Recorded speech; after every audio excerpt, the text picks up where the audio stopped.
Hey peeps and everybody and fellow Christians everywhere. I'm not really doing videos anymore. I may do a few last important ones in what now seems like the very little limited time I might have. And when I do these, I don't know the possible ramifications later in terms of if it'll make matters worse for me or what. It seems like there's nothing I can do that will make things better anyway. I can't even be allowed to get daily tasks done here. I am being what I feel is prevented on every level of my life in a way that is so over the top and batches at this point that it is I didn't know there were so many people in this world running around, and I think that may be an issue that might need to be addressed in the future. I'll just say that.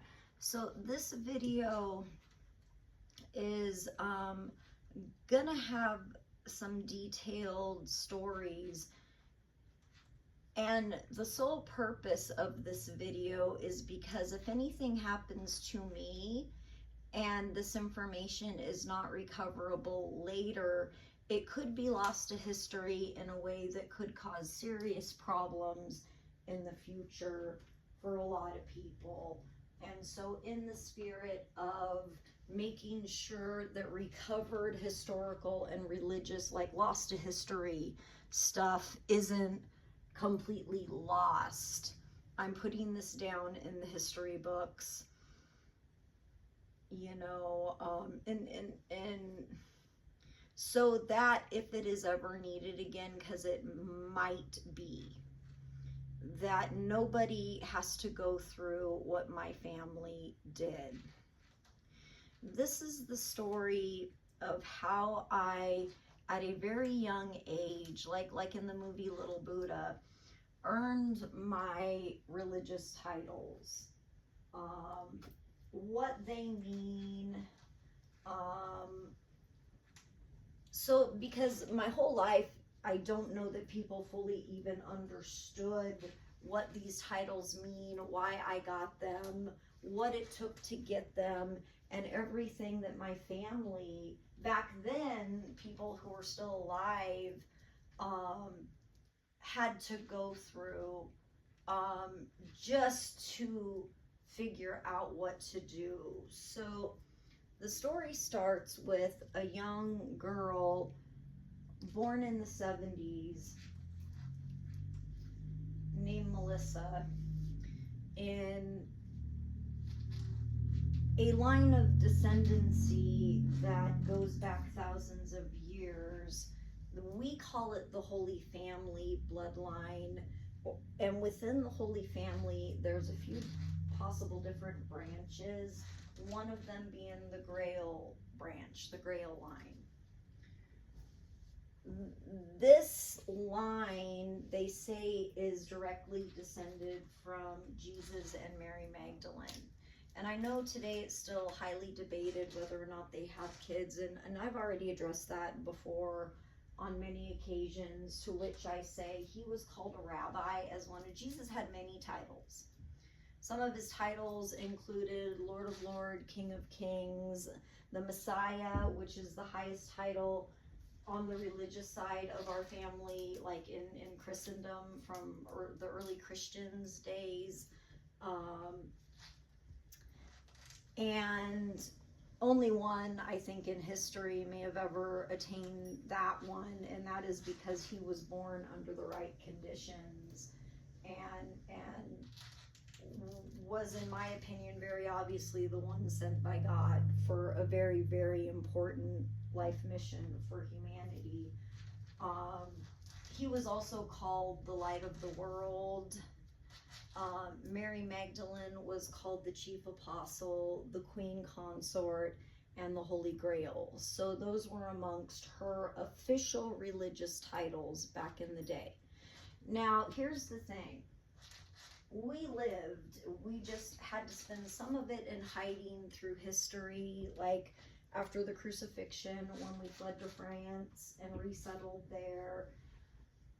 But our history is all over that region, showing that we did survive, with or without Jesus. They think 8 people showed up on the boat, amongst them being Mary Magdalene, Martha Lazarus, and Mary Salome, and a little girl named Sarah. And in this, Mary Magdalene may have also shown up with an extended belly. So they lived out the rest of their lives there. Mary Magdalene, we think, died there, passed away there. I'm not supposed to say that word. She passed on there, and she wrote her gospel shortly before we think she passed away. A lot of this history is known regionally in France and Europe. There are legends and local history there that documented their stay there. We eventually ended up in America, and over here, like, ain't no one know who we are.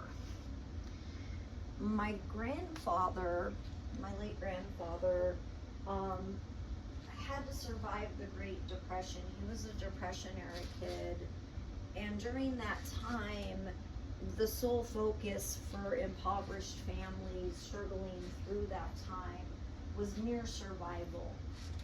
And he was young. He eventually did go back to college, get an engineering degree, and go on to do some good in the world that I'm really proud of him for.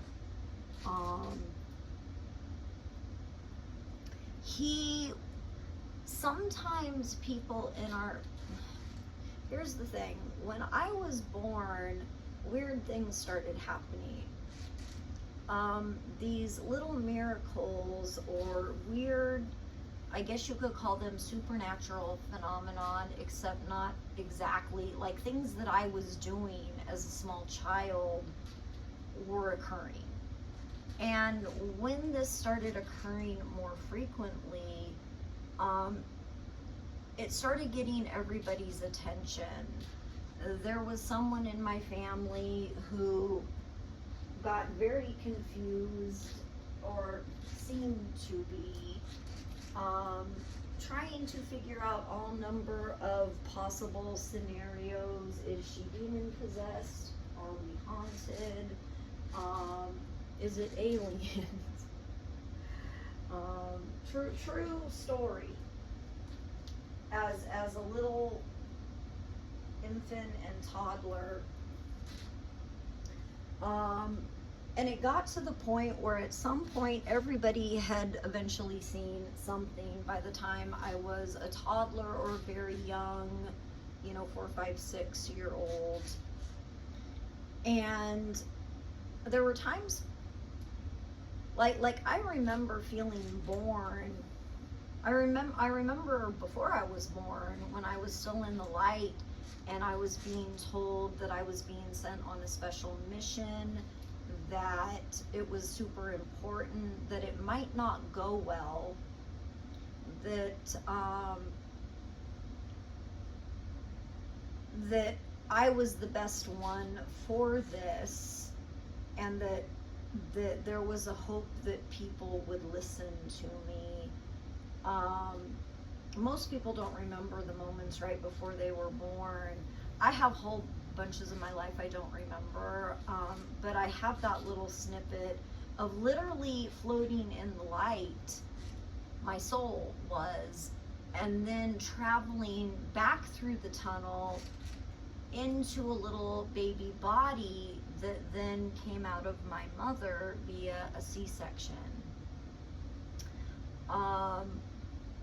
which was really unpleasant also. Like, don't try to remember your birth. It's, they say it's traumatic, to be born for babies. That's why they come out crying. It's no fun. You feel very awkward in this new body. You don't know what's going on. You're completely dependent. And anyhow, by the time I was a few years old, pretty much everyone in my family, in terms of grandparents, parents, and some other people around us, had seen enough that Grandpa started talking and saying, there are some rumors in the family, although I think we've got some lost history, that I would need to go do some research, consult some people. Maybe I can call some people back in France that we've never met, some family members from France, if I can locate them. There are some rumors that we are descended from the Holy Family, he explains, a direct line from Jesus and Mary, but that due to the fact that there's no modern DNA testing back in the 70s and 80s, this was something he didn't know if was proven, and that, you know, we were members of the Catholic Church. My grandpa was an observant Christian, at least to my recollection, actually seeing him pray, attend church. He taught me to ride my bike at church. My grandpa starts seeing enough that he's like, I think this is something more important, and we need to figure out what this means. It ended up becoming such a massive deal that my grandpa ended up spending the next year or so poured over Bibles, books, research material on Christian history, making calls to people in France to try to get information on what if we have a young miracle worker, what does that mean?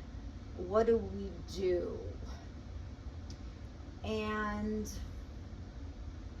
he wasn't even entirely sure.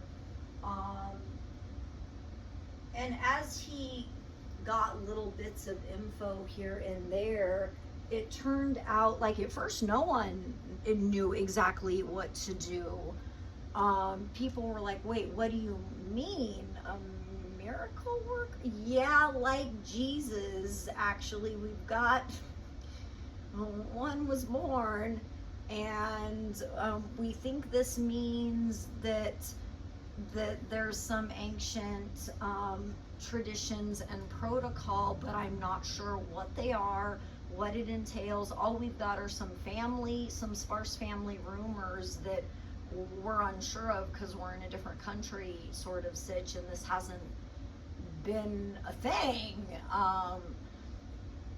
They were like, if it's true, this would be the first miracle worker seen in the family for generations.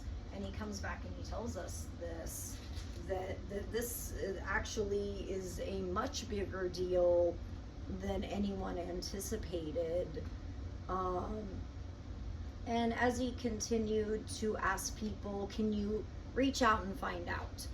Does anyone in the region in France know what this means, what to do?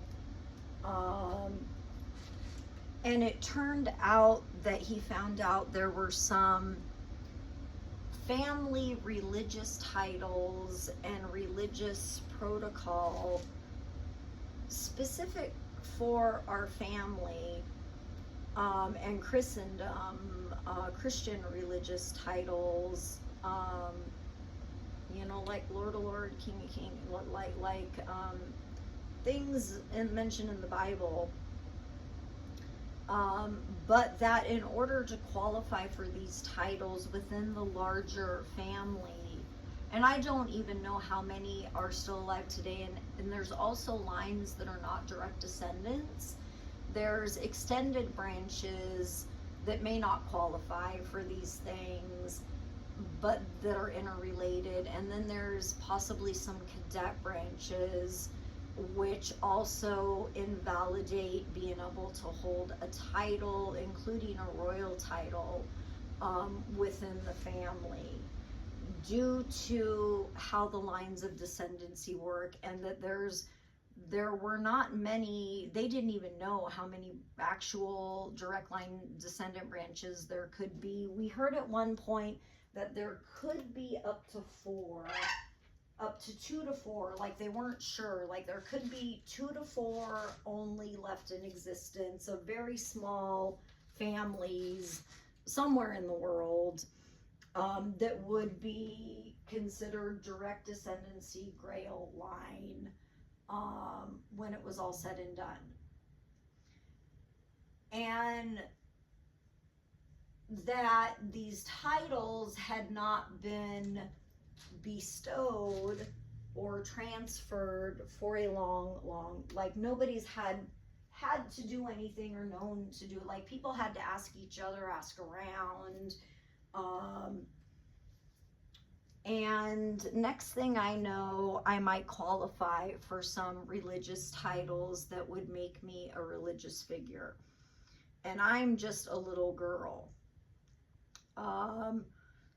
My grandpa then has to find out, this became such a huge deal now that I think back, had to find out exactly how to specifically administer the various tests for these titles to see which ones I qualified for, and there was a list of them. And I think I qualified for 1, maybe 2 at the time. There might be one that I'm not even remembering.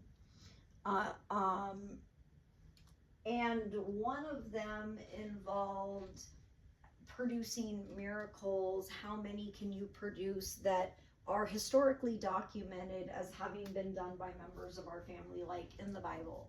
And there was a list of like walking on water, turning water into wine, healing a blind man, raising the dead, like resurrection, and next thing I know, my grandpa has been put by the larger family back in France, who are now all trying to figure this out because they have not had to go through this in ages. And we're kind of all doing this in secret too, just within the family, like, even though we were kind of already, well, kind of sort of famous already for other things and other ways. And next thing I know, my grandpa's like, okay, if she's gonna qualify for this title, these are the tests to administer. And over a period of time, it was having me try each miracle from the Bible and of documented history. Controlling large beasts was one of them, to see which ones I could fulfill. And sitting there with my grandpa, in the front yard or in the living room, can you do this thing? When it came to the walking on water one, I already shared that story that astonished some witnesses. There also has to be somebody there to witness and verify. Like if my titles were to be passed down, it would be passed down to an heir under certain circumstances, depending on title. Are they a miracle producer, or is it just a hereditary title passed down, where I might have to personally witness or administer the tests, Like one of my titles, the qualifying factors for are so extreme that it's not something you want to try on purpose, that if it happens, it happens, and is considered kind of a miracle in and of itself, which is the miracle of ascension, which is not something you set out to do because you might not live. Essentially, that it can be very dangerous. So one by one, I think I start knocking off some of these miracles. I show that I can control a large beast, and I have already been kind of doing that. As a young little toddler, I have no fear of large dangerous creatures at all. We don't have a fear button, like genetically, I don't think, in our family whatsoever. And I think sometimes the way a family is kind of can sometimes, help with that, help predispose someone for miracles. Some miracles can be taught, and some maybe not. And I say not all learning is for everyone. That within every religion there are secret mystery schools where certain bits of wisdom isn't for the general masses. So these little things that I'm sharing, it's pushing the envelope a little bit. We wouldn't normally advertise it, but because I don't know if I'm going to make it, and further, I don't know if my life is even going to be documented in human history at this point, I have concerns about a possible cover-up attempt that I hope people do not go through with if such a thing might be underway, because what this could mean is a whole lot of newly recovered historical information. We're talking religious historical mysteries that like people have always wanted to know, never understood in the Bible and stuff, and through history. Some of that got lost over the generations in our family as we ended up kind of integrating into normal life, settling in different areas, getting jobs. Some people go into the clergy, some people go get normal jobs. There is, people kind of follow their own path in our family. However, if you follow your spiritual calling, there is the path to follow within the family in Christendom that is kind of separate from the Catholic Church. Sometimes they acknowledge certain things, and sometimes they might not. And I don't want to presume on that.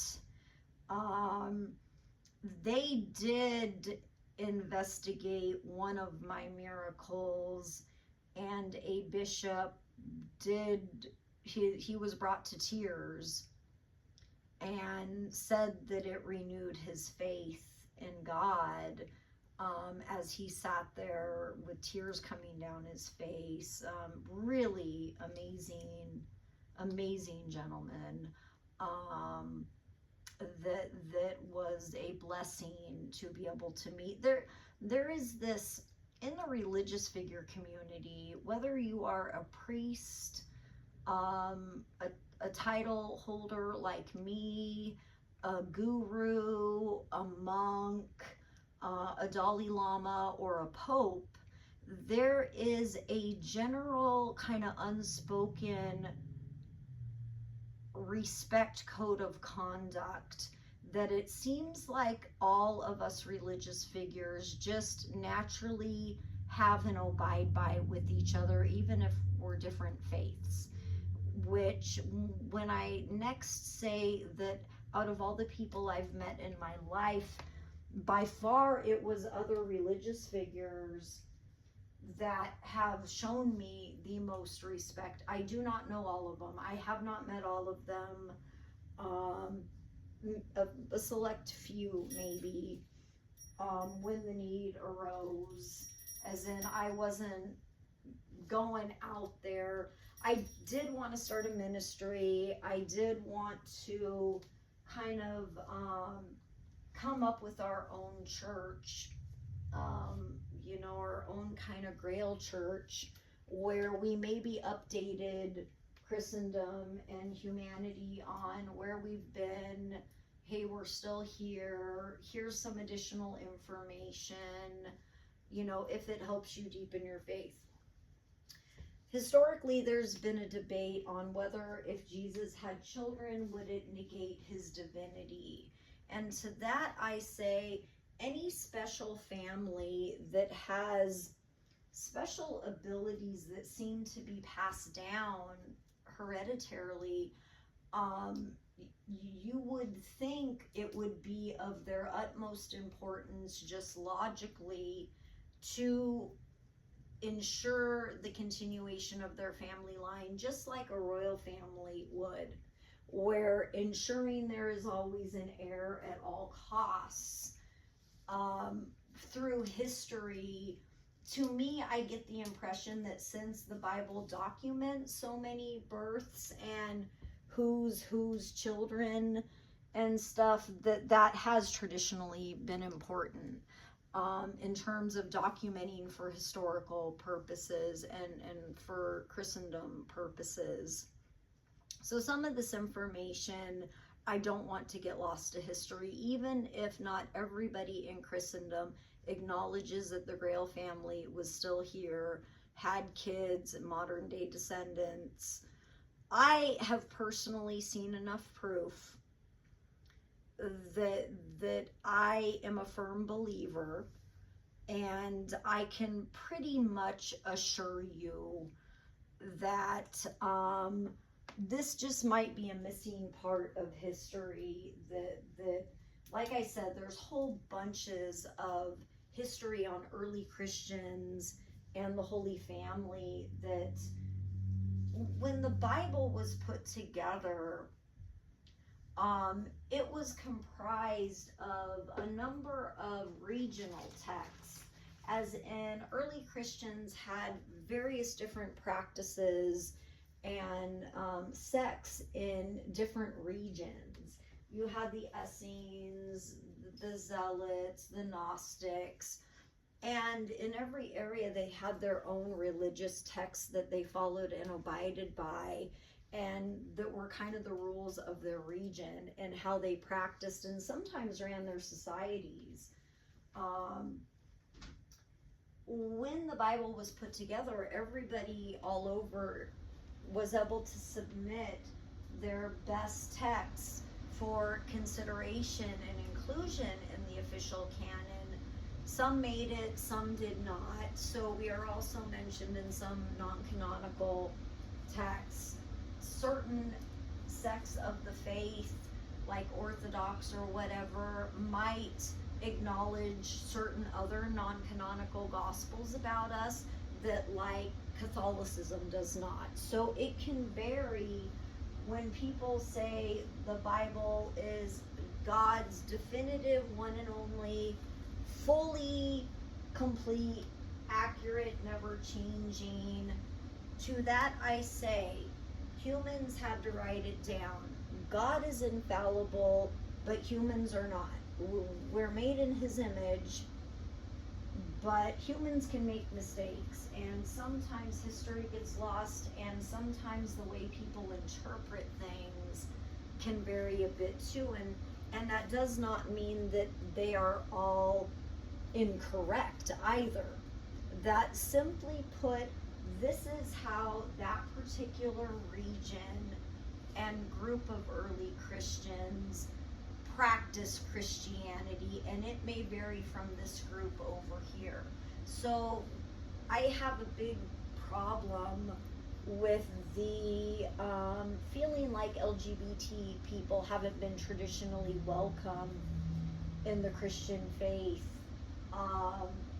because it may be mentioned a few little times in the Bible, which were texts that particular region practiced as their rulesies, that maybe not everybody everywhere did, because you later have Jesus kissing Judas, which also may have been a regional custom elsewhere. So it is possible that long ago, early people trying to understand the early Christians and these texts tried to understand it the best they could, and there may have been some missing information, some varying degrees of different types of practices. What was okay in one region may not have been in another. You know, in Sodom and Gomorrah, you have the story of people that were a lot more, well, they say God destroyed it because they got too naughty. But it sounds like they may not have had those kind of prohibitions. And then it sounds like it may have gotten out of control. So the lesson there is moderation and having fun and not going so far overboard that people get hurt, that it becomes a problem, where like that area may have become overrun by crime and stuff like that. I was allowed into the light as somebody who identifies as bi, although I have never really practiced. I haven't really had a chance to, I've not had a chance to get married or had kids. I've been pretty isolated for a lot of my life. I feel like I haven't really had a fair chance there.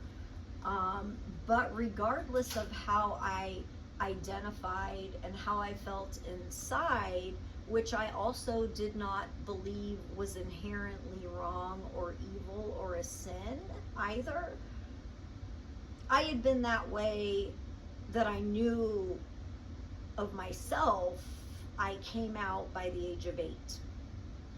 I just knew.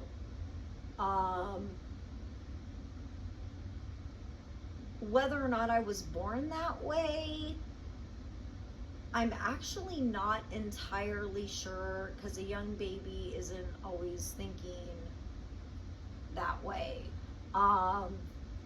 But it was young enough that by the age of 8, I had come out, which was also a big, huge deal, of the Holy Grail can't be bi. That's not gonna be okay. So for the most part, I practiced a normal life, and because bi people feel they have more options, it wasn't necessarily the end of the world for me. Although I do feel like I've missed out on, I've just missed out on huge parts of my life. College, marriage, kids, the ability to raise my future young miracle worker, administer the tests to them, and be able to pass down that title, may have been taken from me if I pass away without an heir. This will also mean a branch of the Holy Family Grail line has ended, and there may not have been, like I said, there may have only been 2 to 4.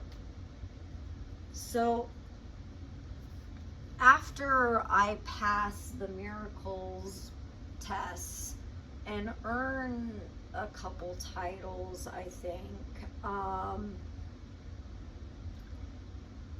then it's time I have to get the lecture when the titles are bestowed about how being a religious figure is a huge responsibility to my fellow humans, and that I have to promise that I will always try to do my best by them. And no human is ever perfect, but that was my sincere intention, and I think I tried my best to do that. I feel, even though I have had a life that completely was not my choosing, that went a completely different direction, that I'm pretty proud of myself in terms of having stuck to my morals and what I felt was right. Along the way, when I got a bit older, but was still a young lady, I got my ordination as a minister and became a reverend. And this was not something I was able to get done the way I wanted, which would have been to like maybe go to seminary and you know, go through the whole process. But by then, I had been learning this stuff for years. I already had a family couple of titles to carry. It was necessary in the event that I ever needed to officiate a wedding or do a baby blessing, you know, do the duties that a minister or reverend would do. So I went through these classes that was kind of a quicker method, but that also allowed for more freedom in terms of denomination and how you want to minister, that was not connected with a established sect, I'll say. Like, it wasn't specifically Catholic or Orthodox. It was all-purpose Christian, based on an oath, to uphold those beliefs. It is for ministers that might end up anywhere in Christendom or in life, in terms of starting their own church or whatever. So I had wanted to, now that we had recovered some lost family history and some lost information to Christendom, lost historical stuff that no one ever knew, not even us, I had wanted to start a ministry, open a church, have it be a bit more all-inclusive and welcoming, have it be very family-oriented in terms of, I wanted to really urge people to be raising their kids right, in terms of to be good people, to be good, productive members of society, that were very making decisions based on morals, rather than selfish gain opportunities. And the reason for this is because there was something happening on the whole other side of our family,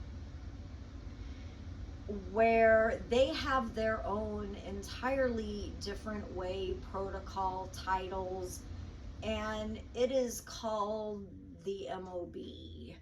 And not everybody within the Holy Family is that. So I don't want to imply that. I'm saying our family made some really bad choices, and it wasn't by everyone.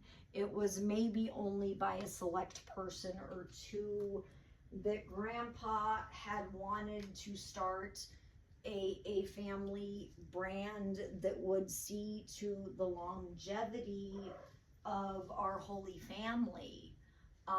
As in, the kids should have had enough money for college, their first home, maybe to start a business or a ministry, and that if we had started, like if I had started a ministry and opened up a church, that could have provided a gainful livelihood that was sustainable for the rest of the family. We are back in the ministering business like Jesus and Mary were, traveling around, doing lecture tours, giving sermons, writing books, you know, updating humanity on here's where we've been, here's what we've learned, here's what might be missing, although we are not telling you as Christians how to worship, you know, you know, everybody does what they feel is right for them. But this is our brand of Christendom over here that includes acknowledgement of a modern day Grail line that still wants to be ministers and help humanity in this day. That doesn't have a prohibition if you are LGBT, that does believe in marriage, you know, that believes in raising your kids to be the future of your family line and with morals, and to be able to go out there and make a positive difference in humanity, and maybe even eventually develop an outreach, you know, to help feed the homeless. Me and my grandpa had wanted to, he was really into, after the Great Depression, of helping America come up with ways to preserve foods, food dehydrators, canning machines, so that in the event of another depression ever again, people had more methods of preserving food, because that's what made the Great Depression so devastating. People didn't have refrigerators like they do today. They did not have canned food sitting in their cupboard. You ate what you picked out of your garden, and when it spoiled, it was gone. And preserving them, sometimes you could do, like there are manual, you know, canning methods where, you know, you can put vinegar and veggies in a jar and seal it. But back then, not every family that ended up homeless on the streets had the ability to do that. And so the Great Depression was especially devastating because of the lack of that. So I feel like that is one of the ways that my grandfather helped feed the masses, and his kind of positive contribution to humanity that kind of largely went unrecognized. He may have done this through a company, like been an employee of a company where the patent might have his name on it. I don't know that he ever got official credit as the inventor, and I think draftsman too, on the designs. And certain inventions had to be invented before they could even get that far. He was a genius. So he ended up making it in life, being able to recover from the Great Depression, and we were supposed to have a good future. But on the other side, somebody had other ambitions that, on that side, there is a particular kind of oath that supersedes God and country that caused a huge amount of problems.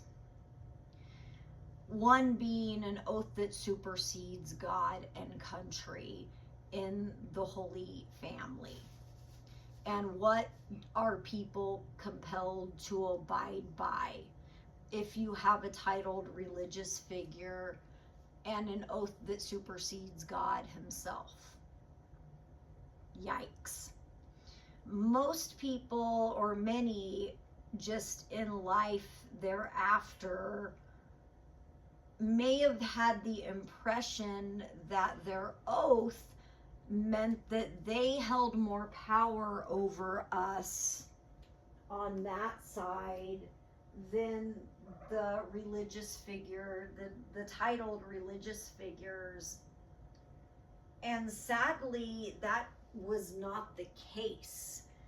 All because of one title Jesus held that got passed to me.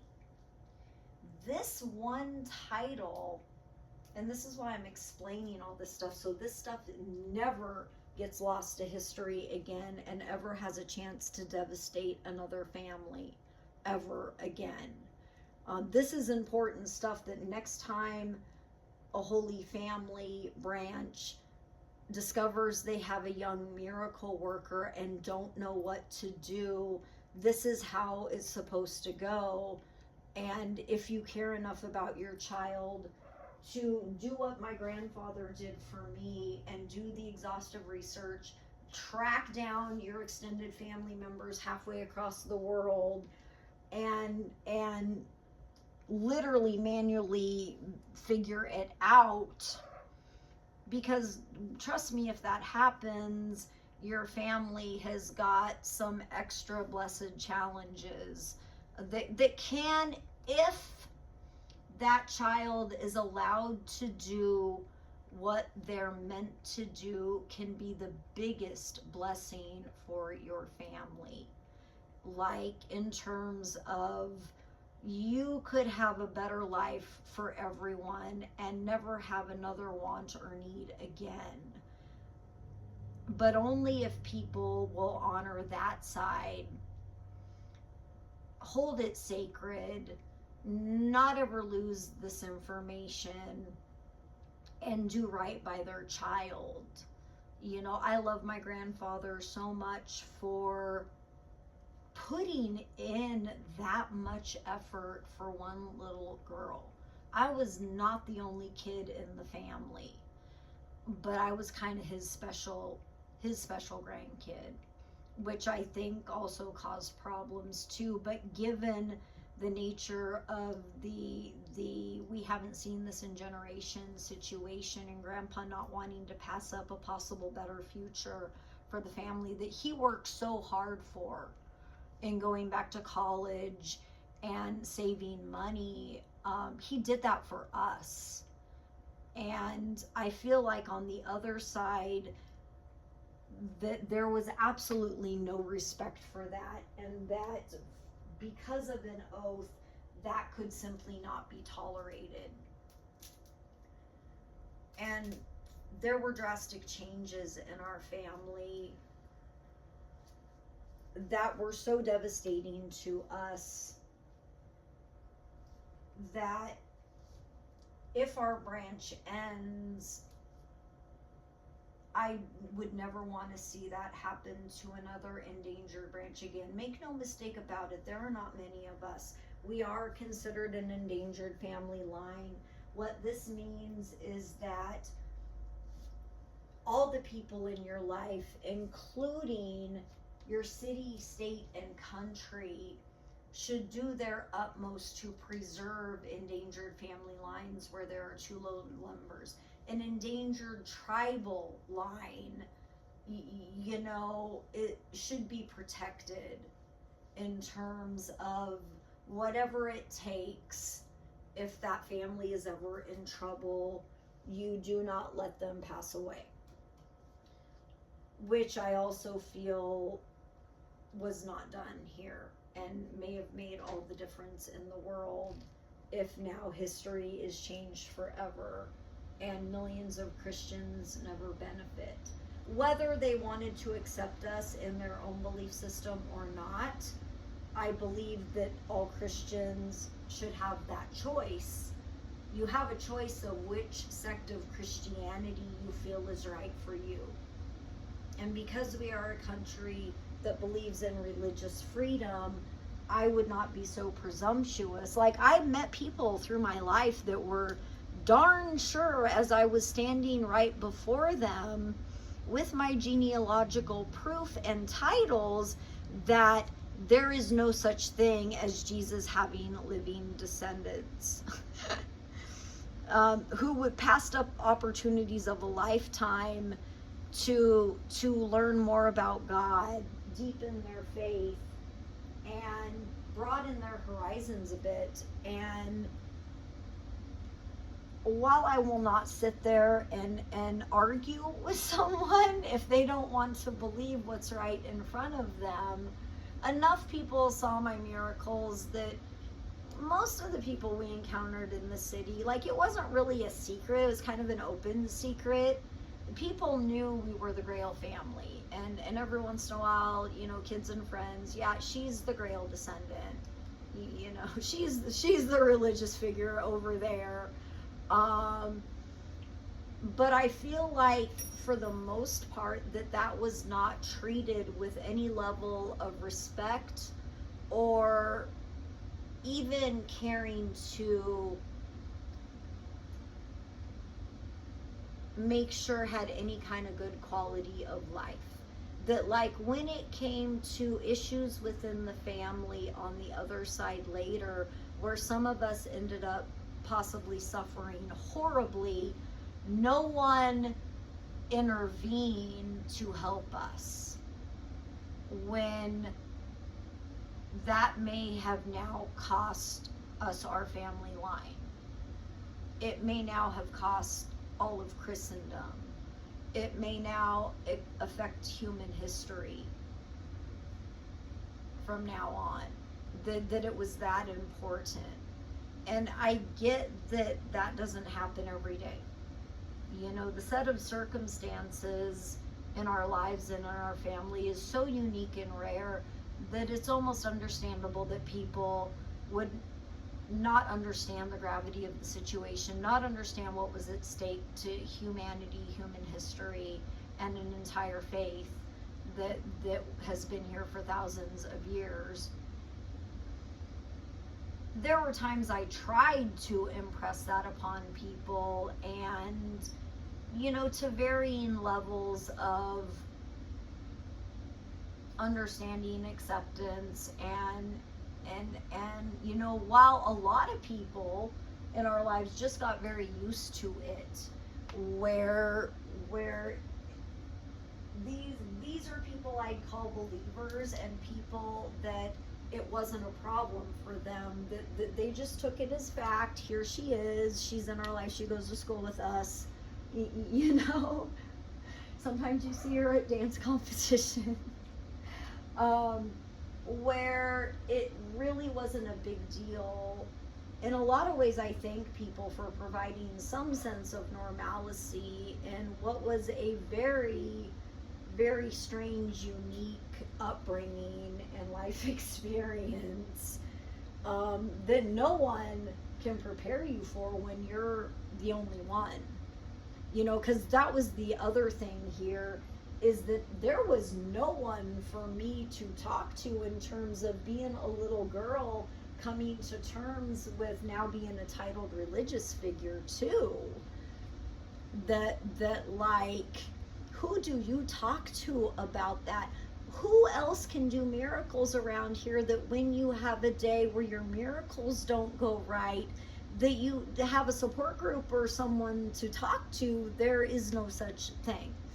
So for that reason, part of what I wanted to do with my ministry and carrying on my family line in a hereditary way, having descendants who have descendants, is now that I knew how these tests were administered, what was expected, what these titles entail, what the duties and responsibilities were, of course I'm going to want to develop a way so that the next generation does not have to struggle through that like we did.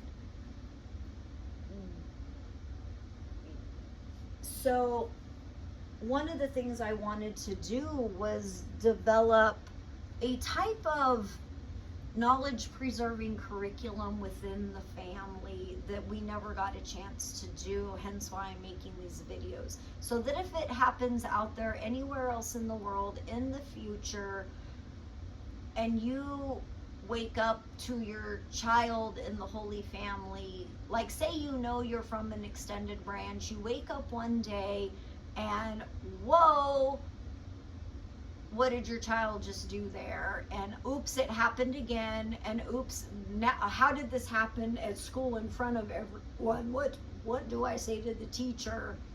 Because that was our situation. Where this stuff would sometimes happen in public when least expected, and little kids can't always know when it might manifest. Usually it's a good thing. Usually it's a little blessing. I'm not talking anything dangerous. I was probably, well, what they called me was the first they had seen in generations, and the best miracle worker they had seen since Jesus. By the time this was all figured out, that was what we were being told back at our family.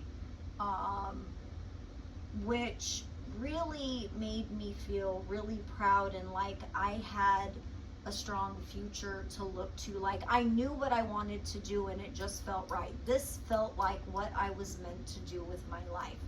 Now, in the family, when you are a title holder, no one else in the family, even if you're a young little Buddha, you know, no one else in the family, including your parents, are entitled to try to alter that kid's future to suit their own purposes that may go against God's plan for them and their duties to their title and their people. Meaning that if I already had a life path carved out with me and my grandpa by the age of 7, 8, 9, and this is what I wanted to do, that you know, I wanted to still be able to have a dance career when I was younger, because that was something I was very good at and loved, and the arts can be a great way to minister to people too. Actually, if I had started a church, I would have wanted to have a family dance night and have some like good wholesome Christian EDM dance music. Come bring your family, your kids, get some good exercise, you know, worship, let's worship God together, and spend quality time with our families in a safe, healthy, fun way for everyone. You know, then you don't see little kids eventually sneaking off to clubs and bars when they get to be that age, which was a huge problem in the Gen Xer generation.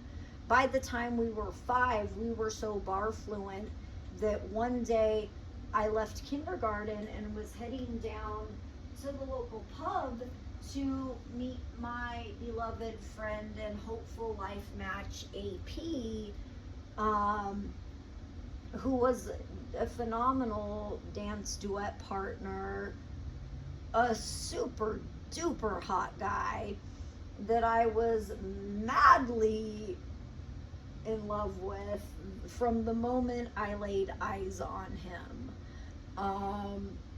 It was all over for me. I found my twin flame.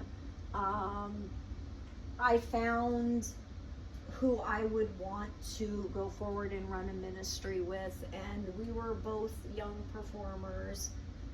He was a very talented musician and dancer, ended up becoming my duet partner, and we were gonna go run off together, have this dual career in the arts and running a ministry together like Jesus and Mary did.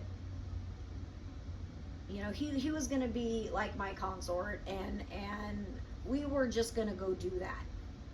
And things did not work out that way, because unfortunately we had two sides to our family, and he may have been one of the little kids on the other side who also was not having the ability to kind of go and determine his own life path either. And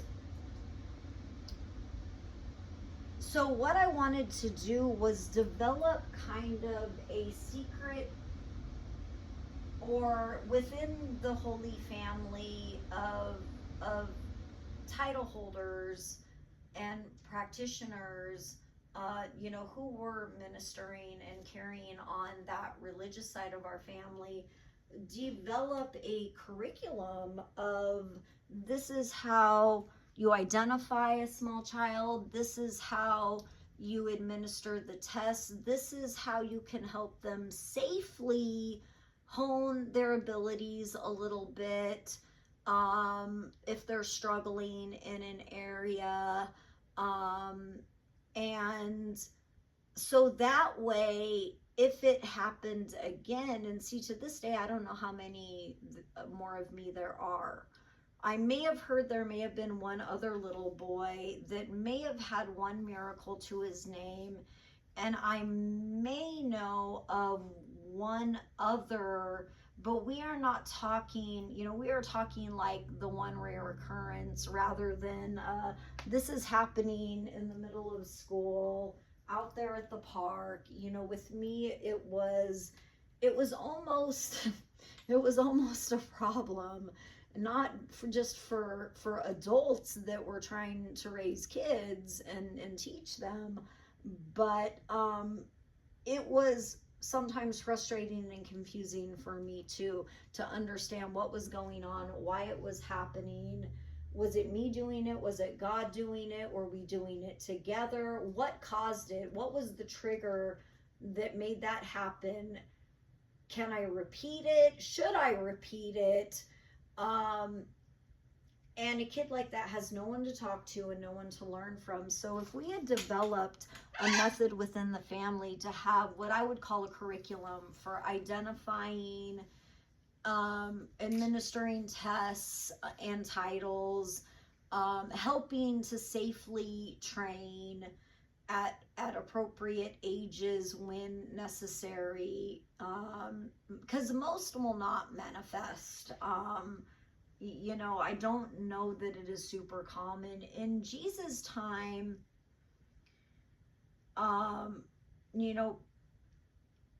there are some stories of possibly John the Baptist, Martha Lazarus, Mary Magdalene, Lazarus. Like, there's a few stories here and there, a lot of them having been done by Jesus just on other people, but sometimes other Holy Family members do this too. And maybe because they had consistent learning and ways of passing down traditions back then, they were more close-knit, they traveled and ministered together even as an extended family, because we believe the Lazaruses were relatives, like extended relatives of ours.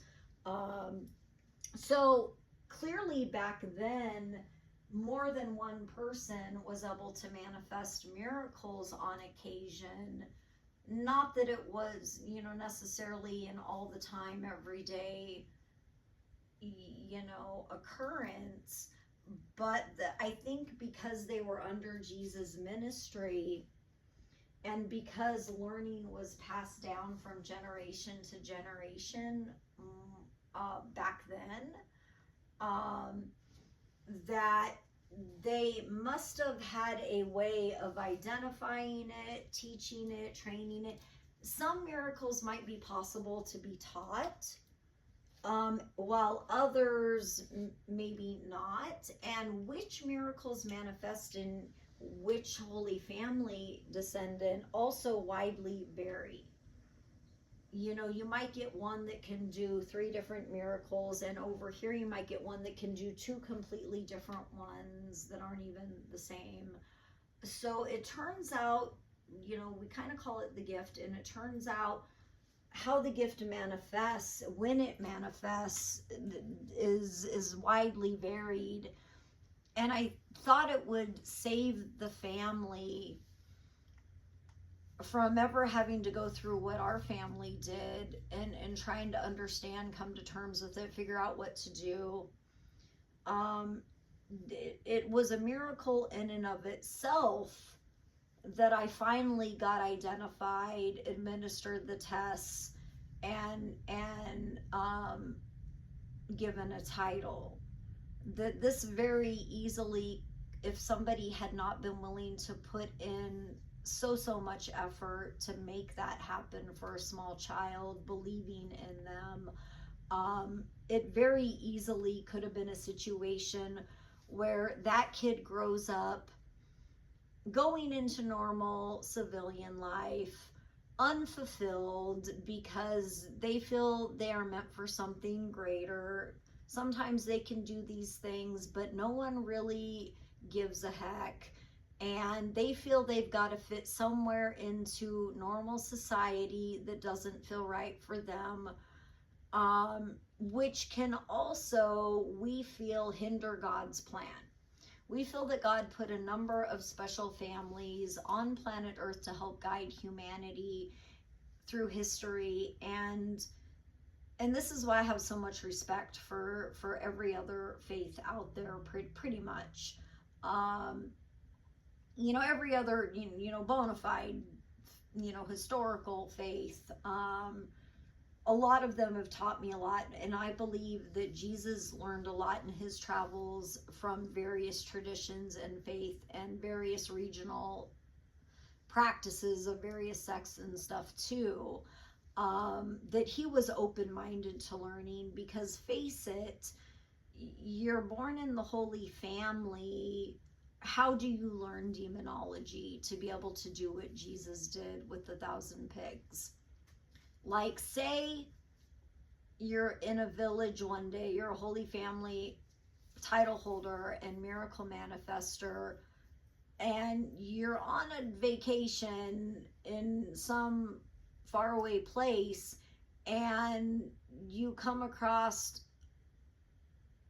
a town or neighborhood that has a demon problem, or a mysterious plague, or, you know, possession, sorts of, you know, while it is rare, while we believe it is rare, even the Vatican acknowledges that this can sometimes happen, and it's better to have a few trained people on staff who can deal with this sort of thing if and when it occurs. The Vatican has its own protocol for investigating and declaring whether a miracle is bona fide, how they handle demonic possession, like exorcisms, how they handle holy water. In some ways, our traditions are actually similar a lot of times. But what I have noticed is within the methods of our practice in the Holy Family, we have a few really awesome like shortcuts, and there's a few more things that we can do that priests cannot. They cannot throw your soul in the lake of fire with the flick of a finger, but this is a more advanced skill that most in the Holy Family will never even need to master unless they become a title holder and minister, and even then, that is not something you usually want to be messing around with. I've gone through most of my life having never really done that, even though we have the capability to, and we seem to have some sort of method. Like I said, not all learning is for all people. But within the Vatican, I don't think it's a thing. I think they help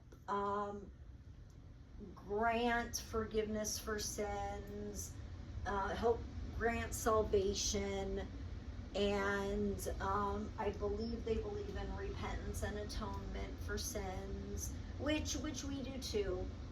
We do those things too. Our way of granting salvation is a bit different, a little bit more complicated, in that our protocol has some built-in accountability factors that when you are preaching to a much bigger masses, for the Vatican and Catholic Church's purposes, you know, they try to do something that works best and easiest for everyone. Although now that I have learned so much in my life and recovered a lot of lost knowledge, I have learned that it might not be the actual full process when it comes to granting salvation and forgiveness of sins. It is not very far off, though.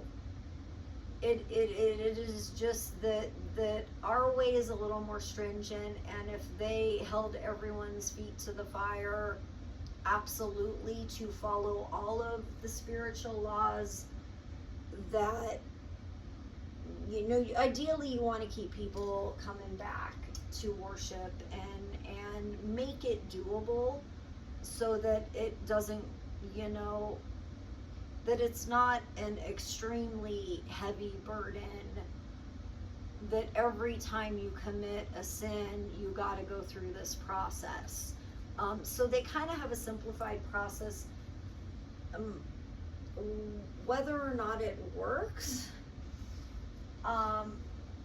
sometimes there's some differences in how different Christians practice, but for the purposes of our family, when we're doing the real deal, and for the real knowledge we need to have, face it, if Jesus could walk on water, control the wind and the waves, meaning he could control the weather, and so can I. Not absolutely. I have done that shiz before, though. Sometimes unexpectedly as a little girl. Sometimes when I would get upset and cry as a baby, it would create a storm, or like a hailstorm, sporadically. Which, like I said, when you are a young miracle manifester in the Holy Family, and those kinds of moments happen in your family, those are real big WTF moments for everyone who's raising that little baby. And I am not implying that, I do not believe that is inherently a dangerous thing at all. A little bit of rain, a few seconds of hail is not the end of the world. Usually, see, the thing is, if we had an actual identification and curriculum, the moment we identified it, we could begin to help the person hone it and control it. It's most erratic in the infancy and toddler years. Usually, like for me, I found that by the time I was 4 or 5, things had become much easier in terms of that stuff might not have been happening quite like that anymore, and it was more a matter of, and now you've got a tantruming toddler, so you have got to try to teach her how to control and moderate her emotions, how to process her emotions, because she has a big role to fill as humanity's future savior. And this is where I don't want, like, people in the government getting super duper concerned and freaking the F out, because this is rare, really rare to begin with. That 95 to 99% of people born in the Holy Family are not going to be miracle manifestors. That if maybe one day sitting in church,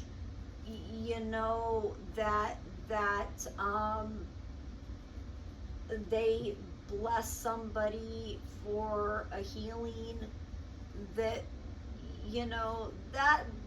usually the extent of it. That what happened to me was very rare, and I don't know that they had seen since the time of Jesus, but that I believe that our role to humanity is so important if God put us here, that preserving our family and allowing our family to do our thing our way would, and pass the stuff down. By the time I was in my 20s and thinking about one day having kids, I already had a really good understanding of how I would have to raise a future baby like me, should it ever occur, and it probably wouldn't. I'd probably get a little daughter that that, you know, maybe sometimes made it rain for a few seconds when she had a tantrum for a couple short years, and who had learned some maybe laying on of hands, you know, when she herself got injured or someone in the family did, and little things like that are safe and helpful, that like, you know, you don't necessarily go teaching the full shindig, but because I was the one rare one like Jesus that kind of learned the full shindig, I probably have the best perspective and experience with which to advise the Holy Family going forward. And I send you all love and blessings. I love you all so much. I feel connected to you all, even though I don't know who you all are or where you live. I don't know how many of you there even are left in the world. But as a young child, when I would feel connected to God, I would get the sense that if our line were to ever die out, that it would be, that it could possibly place humanity in peril in ways like, say a cataclysmic event ever occurred and you had a trained member of the Holy Family on hand. Like when Jesus encountered a village demon, it literally took him 1,000 pigs to get rid of a problem that no one else knew what to do about. And granted, these things are very rare. In that one rare event, that a cataclysmic event might occur and could be prevented by a miracle is what I'm talking about. Real, true humanity saving abilities, if this knowledge can be preserved and passed down. So that's why I'm making this video. And obviously my concern there is, I don't want people going around thinking that just because someone's a Holy Family member, that like they need to be considered dangerous or potentially dangerous, or, you know, we were put here by God to help humanity, and our miracles for the most part manifest positive outcomes that help people. And sometimes these happen naturally, where the manifester themselves, where it's almost like God just kind of takes over and like Jesus take the wheel, and it happens in the moment if the person can let go and let God. And very often because of that, there is no training necessary, and the moments that they are needed, it will most likely happen naturally, you know. And then there's a few other things that we can teach that can make the Holy Family member a bit more effective in the event of a healing, a demonic possession, you know, a bizarre weather phenomenon that could damage, you know, cause expensive damage, you know, how to negate that, with the right kind of upbringing and learning. And sadly, I never got to, while I kind of had this curriculum developed inside me, never came to fruition. After I earned those titles at a young age, it was kind of a, well, you're on your own. Good luck with your future ministry and miracles. You know, in terms of where to go from there, in terms of even helping to hone it, yeah, like no one knew. It was, here's a list of the said miracles we are said to be able to do. Test your kids, see if they can do each one. They wouldn't have known how to do it themselves, or, you know, it wasn't like,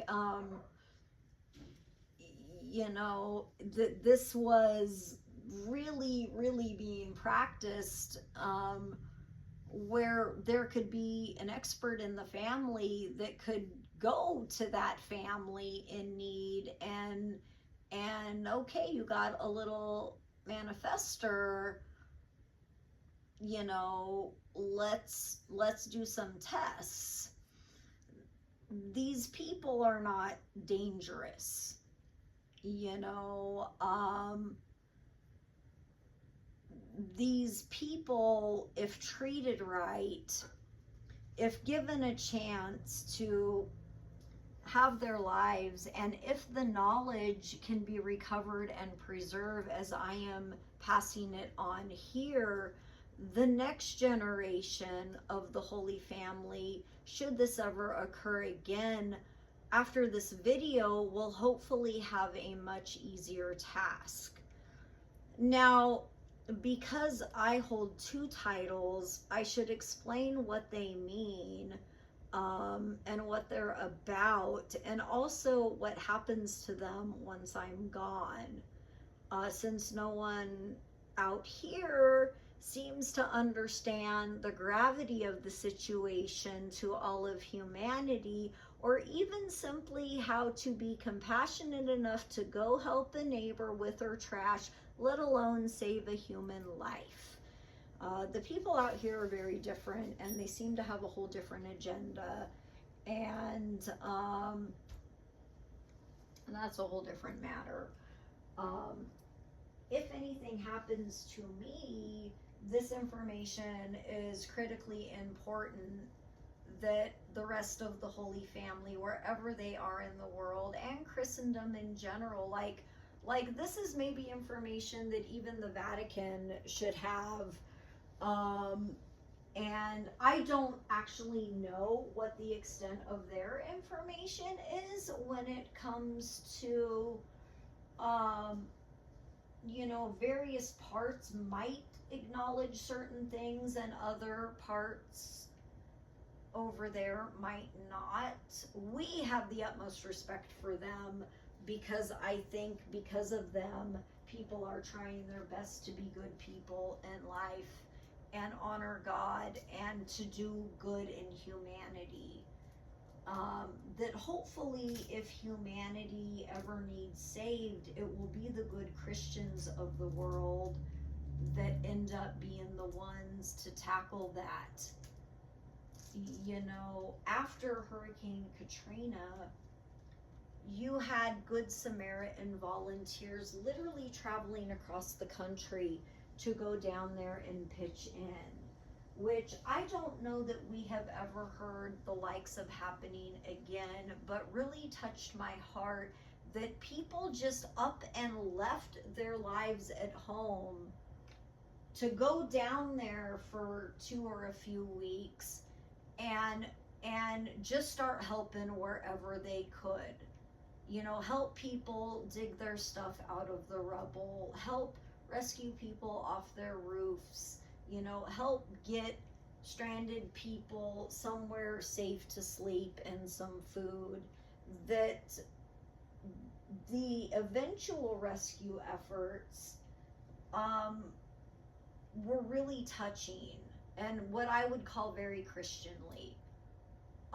Because as Jesus and our family traveled from town to town and place to place, that is kind of how we do too, is you know, whoa, your area's having a problem, oh, okay, this is something that we've dealt with before, let us help you. Um, whether it's basic ministering, whether it's, oh goodness, 5,000 people need to eat today because they've traveled so far and we didn't think it would get this late, and now we've got to feed them. So, it's important to preserve this information, and I hope that it is taken the right way.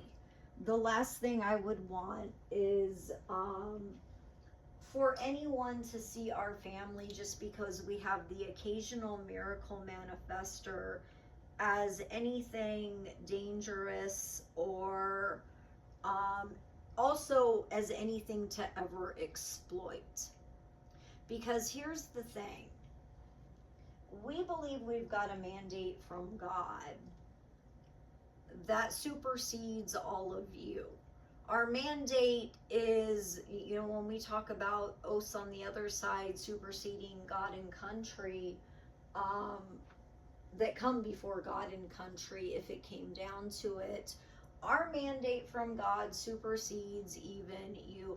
However, our mandate is to help ensure your survival and progress, and hopefully safe, happy lives, and to remind you that humanity is interdependent for its survival, that without each other we cannot survive. And sometimes in a God's perfect plan, in a God's perfect universe and world, that everything you need in life is right there for you, as long as people are willing to work together, to see another person's point of view, to be open-minded, to be able to learn and grow. And that is how we become better people, y'all. So sadly, I never did get to start that ministry, open that church. While I am an ordained minister, like if somebody were to come to me privately and request that, there are certain things that I can help with, although I do not run a full church to be able to administer a full range of spiritual and helping services. That had been my dream one day.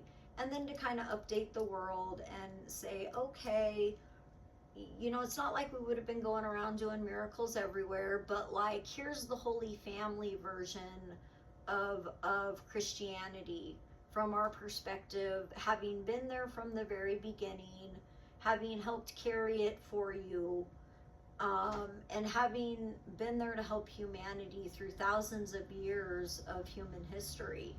Like, you could say we are arguably, Jesus and his family, the most famous family in human history.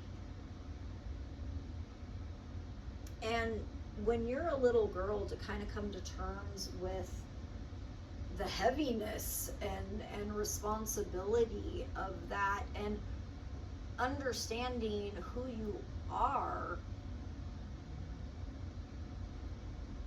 and what that means in terms of, like, my wish for the Holy Family going forward, for any other living descendants out there in any other branches, and traditions within Christendom, like us, because I also don't know exactly how many other branches and what all their various traditions might all be. Because the Holy Family through history has traveled all over the world. That could be anywhere. So my hope for them, my wish for them going forward, is to take this stuff seriously, preserve this stuff, pass it down, at least pass the knowledge down in your families, even if you never have a miracle manifest, or even if you're not a particularly, church going family. Make sure everyone in your family carries this information forward, so that if the time ever happens again, that is the next time it happens, that little child and their family do not have to go through having to completely relearn their entire thousands of years of lost family history. Because as we've spread out around the world, that's what ended up happening was, oh no, what do we do? We've got so much lost family history in terms of how is this stuff even handled in this day and age, and it could be because we spent a lot of time, after the crucifixion, we fled to France and resettled there. I don't want to call it in hiding, because we literally had villages named after us, so it wasn't that. It was more like we were welcomed and honored there, like people saw what they had and became our new home, and we hope their new home in a symbiotic, this was meant to be kind of way. There is so much beautiful history in that region, and some of those places, some of that learning and knowledge and those various local legends might still be alive today, but these are things that every branch of the Holy Family should know and be passing down, whether or not you are church-going observant. Run it through your family once every decade, sit them down, say, just because we are descendants of that family, and we need to make sure that history never gets lost again. After hearing my story, we will go through this every 10 years with our families. We will sit down with our parents, grandparents, grandchildren, cousins, aunts, uncles. Do it at Christmas. Do it at Christmas time every 10 years. Get together with your extended family and go over all of this and be like, should there ever be a miracle manifester that emerges within your family in one of your children, this is the proper protocol. First, stay away from crime. I really, really hope that the Holy Family does their best to stay clear of that. And it's good to know that there may also be other groups out there that don't like us so much. Certain Christians might feel very, very threatened by the idea that there's living descendants and not want us around. So you also have to protect each other.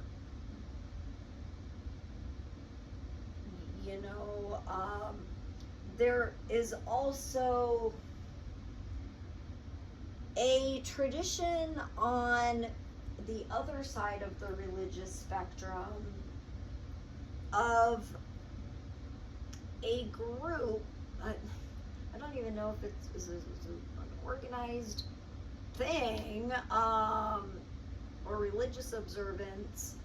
There may be a group out there that worships something completely different, that their goal in life is to identify our branches to find where the Grail is. And these do not sound to me like good intentions. So protecting each other within your branches and protect your other branches too becomes, please be doing this once every 5 or 10 years with your entire extended family, and just make a Christmas or family gathering out of it, and go over all of this. Have them watch my video and be like, does everyone get it? If you ever see it. Now, in terms of administering the test, I think you can administer the test to your family member. However, in terms of who my grandfather spoke to that gave him the permission to bestow the title, he most definitely was. There were some mysterious people in another country that was guiding him on this, or we could have never made it through it. Who those people are, wherever those people are, I want to thank you from the bottom of my heart for helping navigate our family through that time. Because had we found no one,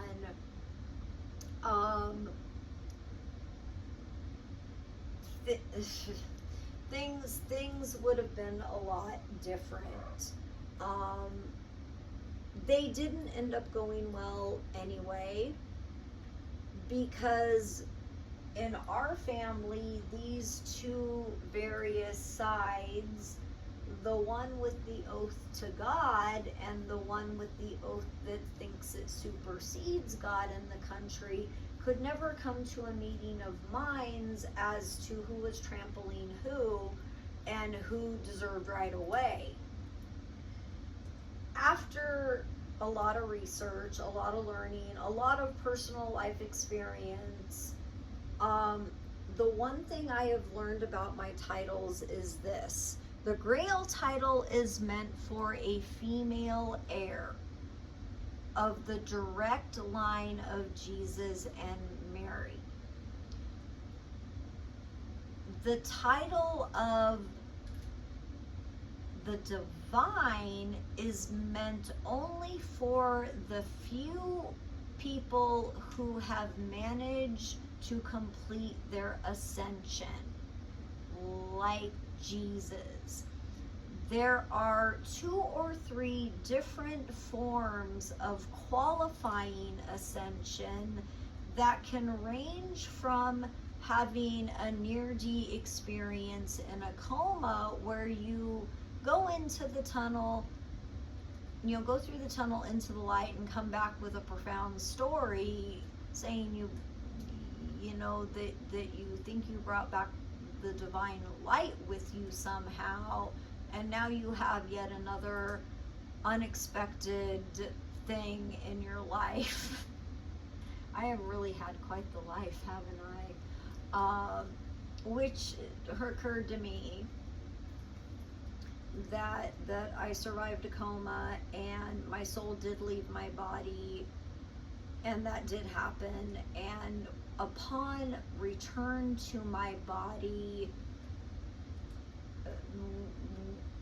imagine being that young miracle manifester, and then imagine the problems that one might have.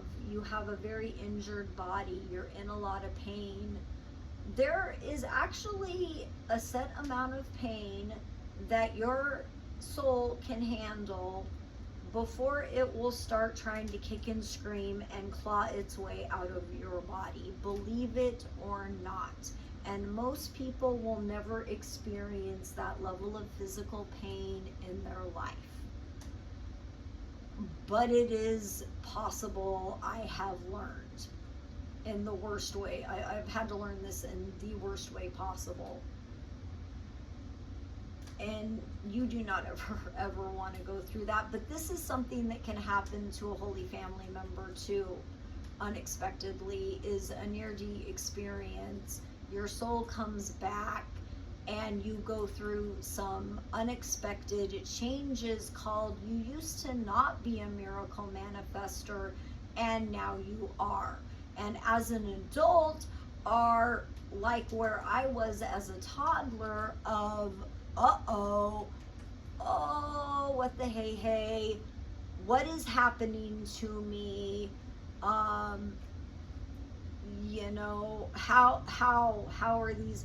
And as an adult, if you have been a non-believing, secular life leading member of the Holy Family, and there are some of you out there, and I love you all too. I believe we all have our place and purpose in this world. While I always urge people to the side of God, after everything I've experienced, I know that there is something after we leave our bodies.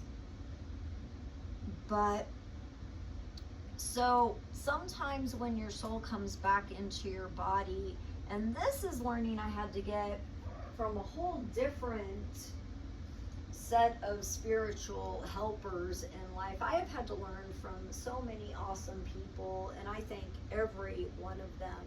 Any of you that had a special spiritual part in my life that helped me, whether it was helping me to hone my miracles, helping me to understand Christianity,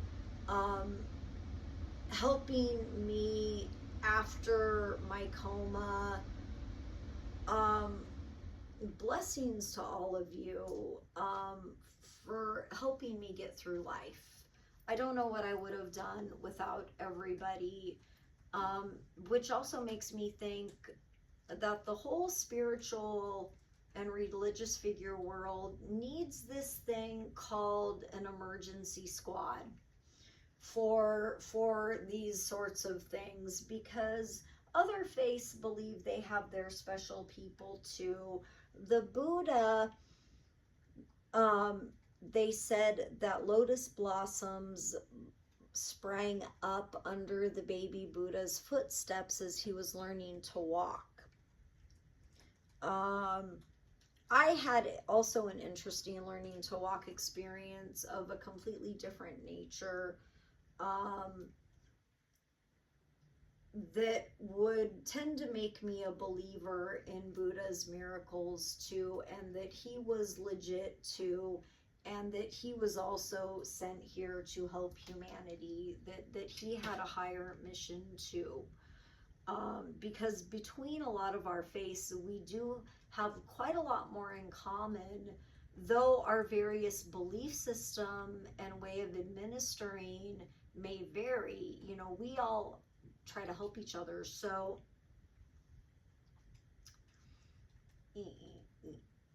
having the spiritual and religious figure world needs an emergency squad. There have been certain times in my life that emergency squads have miraculously appeared, when needed, where the right people in my life emerged at just the right time during a crisis when I needed it most. And I can't think that that is nothing short of God's own divine miracles during times of need. So I was having a hard time with all this physical pain, and even staying in my body, with my soul staying in my body. And then I felt like I brought back this piece of the light with me. And that was an added complication, because where my miracles had become quite controlled, and this was not something that was just happening haphazardly anymore. That hadn't happened since I was young.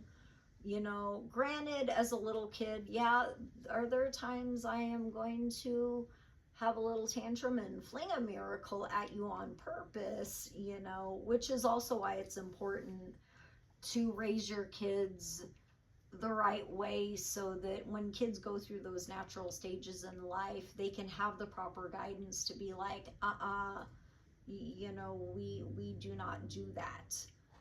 That is not the right way to use God's miracles.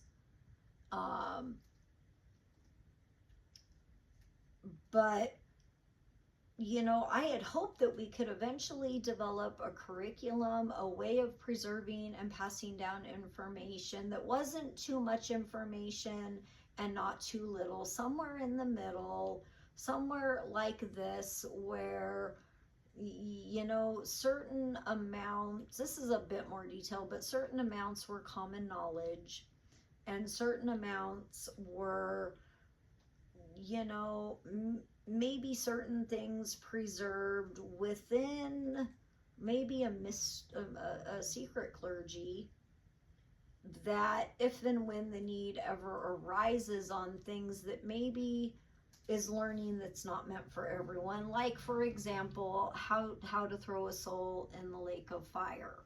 This is not learning meant for everyone. This is not something people should go around learning and teaching, and it's actually a bit more difficult than you think. You know, so that you know, when people do end up with a title in the family and they are going to follow that calling, that they have also ways of learning that stuff if the need arises. It would be awesome one day to find out who were the people that helped my grandfather from overseas, and how much did they know, and does any of this stuff actually exist? Is there a curriculum? Is there you know, set of stuff to pass down generation to generation? Why isn't that happening? I mean, I get sometimes families move and immigrate and stuff, and things get lost and aren't needed for ages and then suddenly are. So about my titles, you know, with the divine title, this means you have officially gone through your ascension or have somehow ascended. This can be in the form of a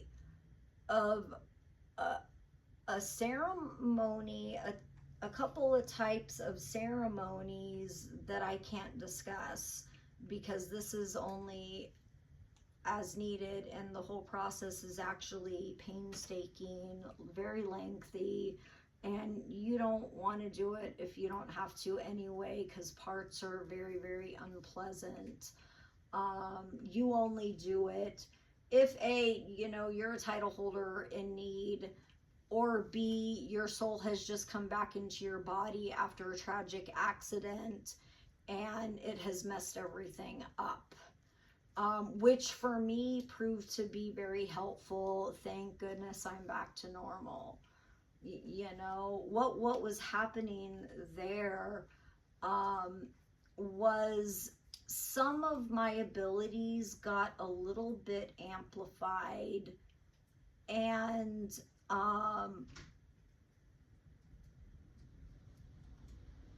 it was one of those things that ended up becoming really frustrating in terms of I'm not trying to manifest this miracle, I'm trying to manifest this other or none at all. You know, I'm going to make dinner and I accidentally levitated off. I really shouldn't be discussing this stuff and giving people the wrong impression. That stuff was happening after my coma, in ways that it wasn't really a nuisance to anybody but me, but it was becoming a frustration that I needed to do something about. Plus, when your soul comes back into your body after it has been gone from it, believe it or not, it is really uncomfortable, especially if your body's been injured and your soul settling back into your body. You would think that that would just happen naturally, but no. That doesn't always happen, and when it doesn't, because you end up back in a body that wakes up in extreme pain and serious, like, disfiguring changes. Say you wake up from a coma with a missing arm. That is when something like a grounding ascension ceremony can be a lifesaver for an accident victim, that has actually a lot more benefits than just merely obtaining some sort of ascension title, which people shouldn't be setting out to do anyway, because why would you even need it in this day and age for practical purposes? You don't. You pretty much don't. For me, that was a title I never expected, and it's really, really not, it is a very high title. It does come with, okay, now you've legit been there, met God, and come back. We assume you to be the knowledge holder of all knowledge holders within the family and Christendom. You are now the one we consult for everything, which is partially also why I'm doing this video, to preserve knowledge. However it gets preserved, as many families in the Holy Family that can, whichever churches and parts of the faith that it may apply to, if they think this is going to include them in their practice down the road, or that they might need the information to give others one day should the need arise, like say the Holy Family branch in Catholicism, one day, gets asked certain things, what do they even tell them? So having some information preserved, just even interfaith in between different practices, can be super duper helpful. Like I said, whether there's acknowledgement or not in various parts of Christendom widely varies. There are some churches dedicated to Mary Magdalene. There are some traditions that believe they may have been married. Believe it or not, in Messianic Judaism, they acknowledge us. I actually really love Messianic Judaism. I have learned a lot from them. I also send them a lot of love, and thank them for being part of my spiritual learning as a young religious figure growing up. Because believe it or not, also part of our responsibilities under these Holy Family and Christendom titles is,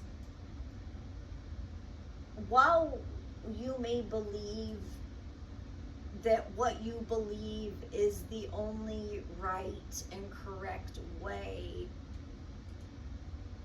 do not underestimate the importance of having a very good understanding of every other faith that you may encounter in this world, from Buddhism to Hinduism to Judaism, and then different forms of Judaism, because I think Jesus did a lot of learning in order to also develop his more extensive skill set, which, so it can be beneficial.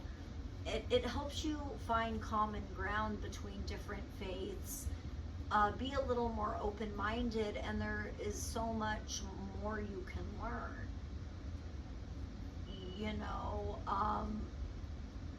When it comes to certain things like Jesus stuff, how do you think he ascended into the sky on the day he did if he had not been studying some Gnosticism? certain things that he says, now that I have learned, taken the time to learn and develop respect for every other faith, every once in a while you find Jesus saying something that sounds like, you heard that from a Buddhist, or you heard that from a Hindu, and you have somehow found common ground between that faith and your faith in a way to administer to your people that is most brilliant and beneficial. And that's kind of the way I've done it too. I've cited numerous other religious references in this about how my journey learning to walk as a baby was a little bit similar to the baby Buddhas. So I have always really loved Buddhism. Believe it or not, when you wake up from a coma in excruciating pain, you need to ground your soul back into your body. Guided meditation or peaceful Buddhist meditation can be really, really helpful even for a Christian. And so just because you are Christian, or just because you are in the Holy Family or a title holder in the Holy Family, does not mean that you can't benefit and learn from other faiths too.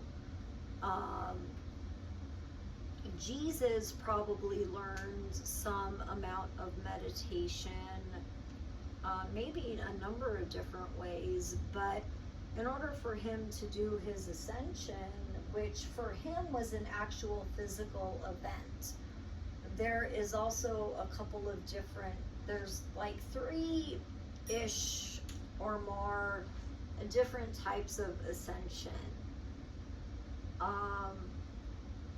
In terms of going into the light, coming back, rising up into the heavens or light in a physical ascension, a ceremonial type of ascension where it might not be that quite as spectacular, and with that comes a title called the divine. So that's what that title means, that now they look to you for all the answers of life, the universe, and everything. You're expected to know more and be there should other religious leaders or people have advanced knowledge type needs that most modern common people will not have or ever need. So to say that title, probably my least used. And that's the other thing about these titles is I did not get to use them very much, and I had, if I had started a ministry, that might have been very different. If I had been able to be out there amongst the masses, helping the masses, that may have been very different. But the other title I want to discuss, and I actually don't think this is all of them, there might be a couple more, and I'm still trying to remember certain things in my life, so I'm not going to go into all of them, but one of them that Jesus held and that I obtained is called the Light of the World. And this title, again, is a title that reflects that you have been to the light, and with that comes some wisdom that you are now able to impart on the world. And here is why. when you are in this divine light and with God, like it was both. It was both. Um, this light not only carries a physical sensation of almost being like the best euphoria you could imagine. I would say, and I'm not the most experienced in this area, but akin to better than any substance on earth. You feel 100% completely happy, content, and at peace. You also gain this very weird ability that some people bring back with them from their near-death experiences, and that is that this light, or whatever happens in it, see, we believe that God used the divine white light to help create the universe and everything we have today. And if there was ever an event like a Big Bang, you know, maybe that might make some sense. This light is ultimately a creation type light. It's a manifester, but it is also, because this light does more than just one awesome thing, it is also almost this sense of all-knowing in this light. You're laying in this light, and any question you have that comes to mind, the answer is already there before you even finish asking it. There is this sense, and this is why I say that only God is perfect and all-knowing. Because if this is the tool set that God is working with when He created all of this for us, and as He helps us in our lives, He is truly a powerful, wise, all-knowing God indeed. Which brings us to my most profound experience of my whole life, is floating in this light. And you actually get to experience it. As in, if you could fathom what that would be like for God, and for God to do that for you in terms of creating things for you, or how this light could manifest and create, but also be all-knowing,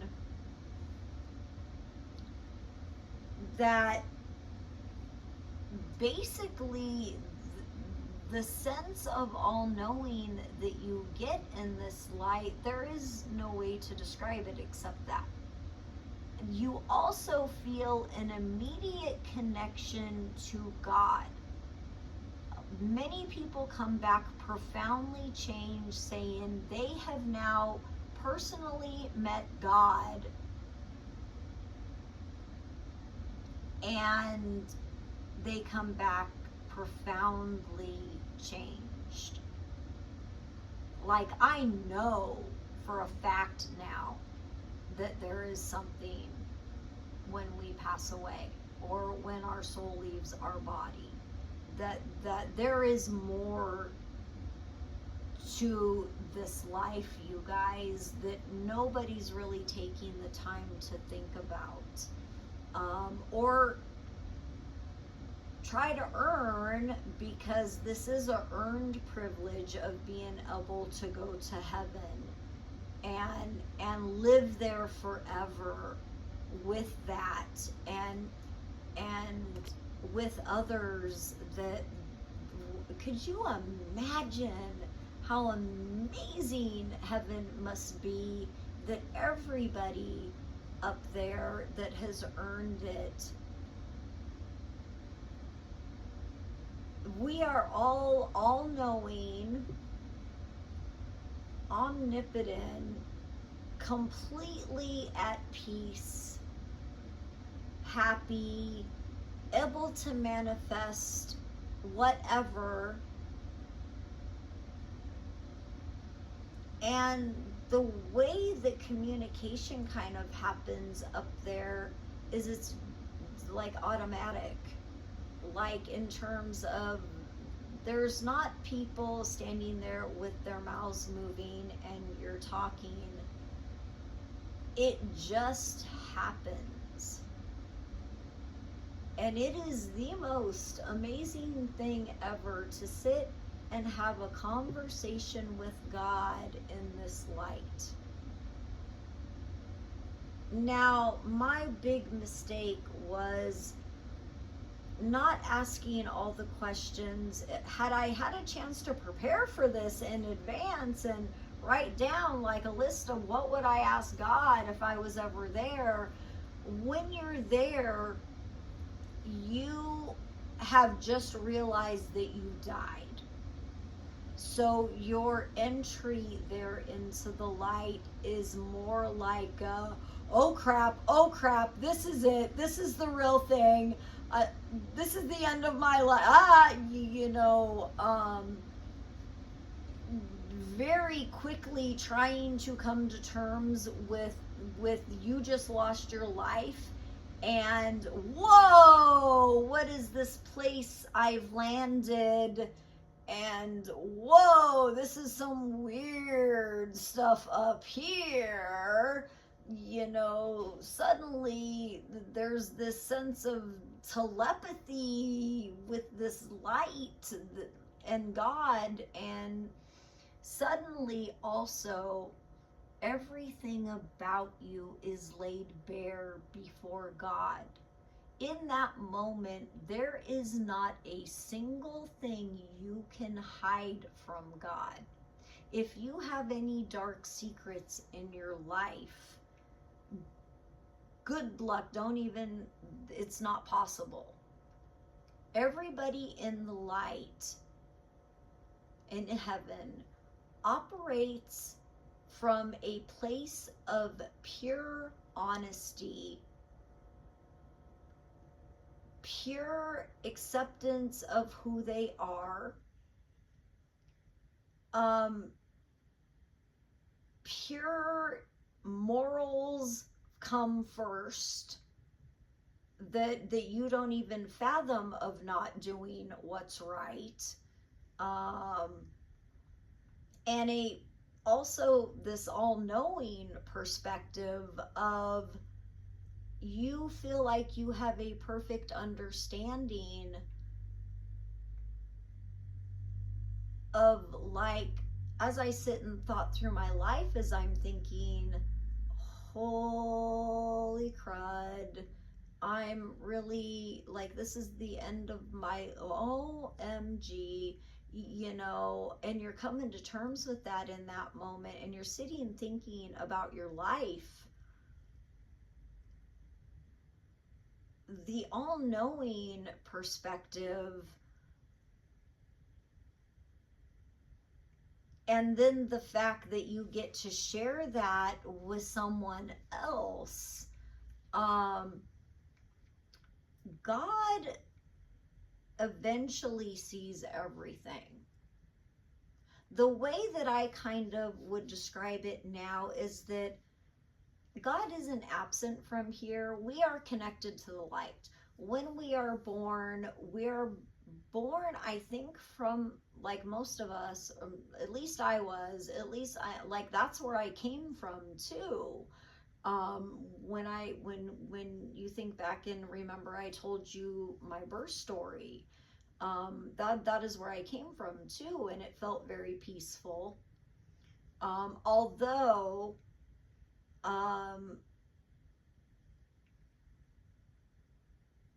I do not completely remember everything about my pre-birth, at least while I'm in this human body and have limitations. Once I'm all-knowing again, but this is where that title comes from, is that now hopefully you've got some higher understanding.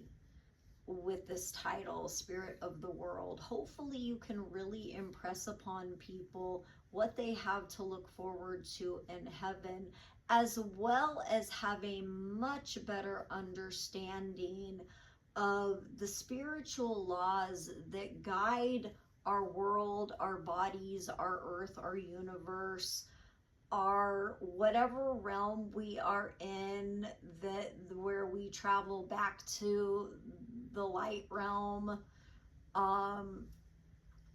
The other thing about this title is that within this light of the world title is a happy little magical miraculous caveat that should your branch of the Holy Family ever somehow become mob infested, which I do urge people, for the sake of your incredibly special family legacy and what God needs you for here on earth, whether you're out there actively doing it, I hope after hearing this, more people in the Holy Family will be out there actively, or maybe considering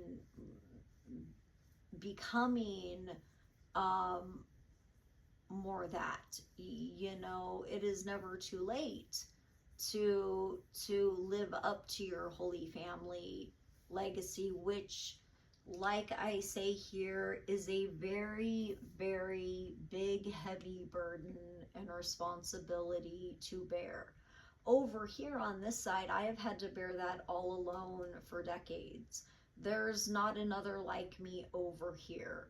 And when I have come across times where I have needed spiritual help and learning, I have had to go to other members of the religious figure community, wherever in the world, for whatever need. And like I said, to each and every one of them, even if I don't remember you fully, I thank you all for at times treating me with more respect than some of the people in my own immediate life did. Because if I don't make it, that means some people let some stuff happen to me that they never should have, that now may affect humanity forever. This might mean historical knowledge is lost and never recovered again. This might mean if humanity is ever in a dire situation, we are not here to help, or do not have a trained current member, titled person to help. And if we are going to help keep humanity alive, because let's face it, sometimes humans stumble into dumb, and don't always make the best decisions. And if that's what God put us here for, based on everything that I have learned and experienced in my life, those that try to do right by God are looking at something much, much better when we pass on. And B, humanity may only get one chance to, in a moment of whether or not humanity survives, you better not mess it up. And at this point, I have some really, really big concerns. Like, I am scared for humanity here. I am scared for my own life here. I don't know that I'm going to make it. And I am really, so like, I don't even know if this is going to matter down the road if humanity doesn't survive here. If humanity ends up destroying itself here, being so careless and self-centered, and people going about their life for their own selfish gain, at the expense of all of this that I've laid out in this video, you know, I really fear for humanity, and I see a very difficult future for humanity as well going forward, especially without me. Had this not happened to me, I see an entirely different future for humanity. At this point, because I do not know if I'm going to make it, and these things may be set in stone, although I am still waiting to get the help from any mortal human around here who wants to produce the miracle of simply showing up to help me with some trash and some errands and some simple life-saving stuff here. For all I went through my life trying to teach and impress upon people, the fact that I have been sitting up here for the last 18 months and not one person has come to rescue me, and I have been in dire need of that. I have needed, even before that, somebody with the better judgment to come help take me out of this place here that I have been trapped against my will, and give me safe haven, a safe place to stay, and help me to get some medical care, get my animals to safety, and be able to make some plans and arrangements. See, this all could have been prevented just by people having the basic level of compassion and common sense to realize what has happened here and what it could now cost humanity. Ever since this has occurred to me, where I once saw multiple possibilities for humanity's future, good, bad, and in between, depending on the choices that humans make. Because I can also read future lines in terms of a little bit psychic. We have a great many abilities in the Holy Family that I urge you to explore and hone, any of you out there. In reading future lines, when you gaze into someone or a situation's future, it is always dependent upon if things were to stay on course the way they are, what would be the outcome, and then what things could possibly change that, and how would the outcome change. So at any given point, when humans make a new or better choice, it can completely change the outcome of everything. Ever since I have been stuck here, feeling like these injuries might mean I might not make it, as in, had someone prevented anyone understanding what was at stake for humanity, and millions of Christians and Christendom everywhere, to your own human history that could now be lost. Because believe it or not, I had a great many things to impart upon you, humanity, and now may never be able to. That's why I'm kind of putting it all in this condensed version here. I know it's long, I know it's a lot, I know it's a lot of very different topics and things that people may not always stop and think about on a day-to-day basis, but everybody should be, whether you are Holy Family or not. You need to think about your own humanity's survival on a daily basis. Had people maybe been doing that all along, maybe the future that I see for humanity wouldn't look so bleak, because it's really, really bad. And something changed at certain points along the way. And here's those points. The pandemic. Something changed humans' future during the pandemic that can never be fixed. Sometimes you can fix bad choices and prevent a bad outcome, other times you cannot.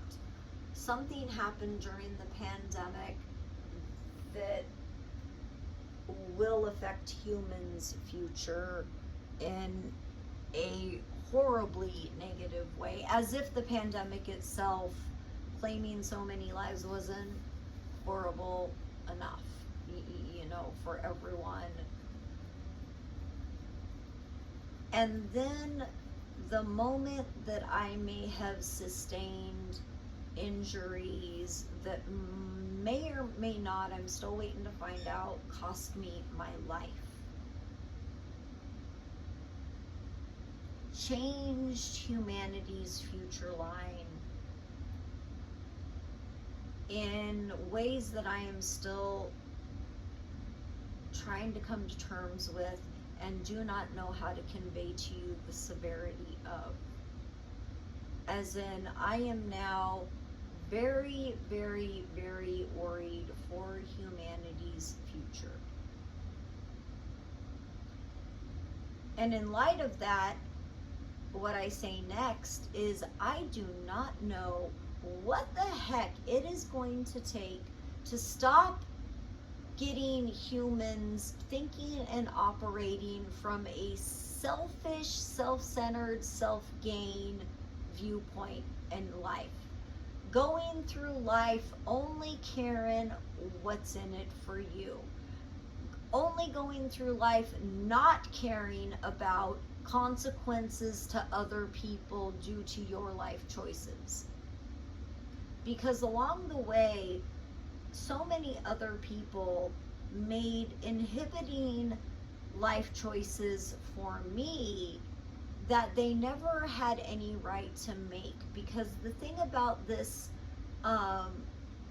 Light of the World title is that it is the one and only thing in terms of these holy titles that supersedes their oath that they think supersedes God himself. The Light of the World title is my trump card. This was also everybody else's trump card had they chosen to accept it. You want to get up and walk away from the mob today and say, sorry, I no longer have to abide by your oath and orders. The fact that you had a very rare type of title holder here right in front of you, the Light of the World, was that. It was your get out of jail free card for those who wanted to fall under my discipleship.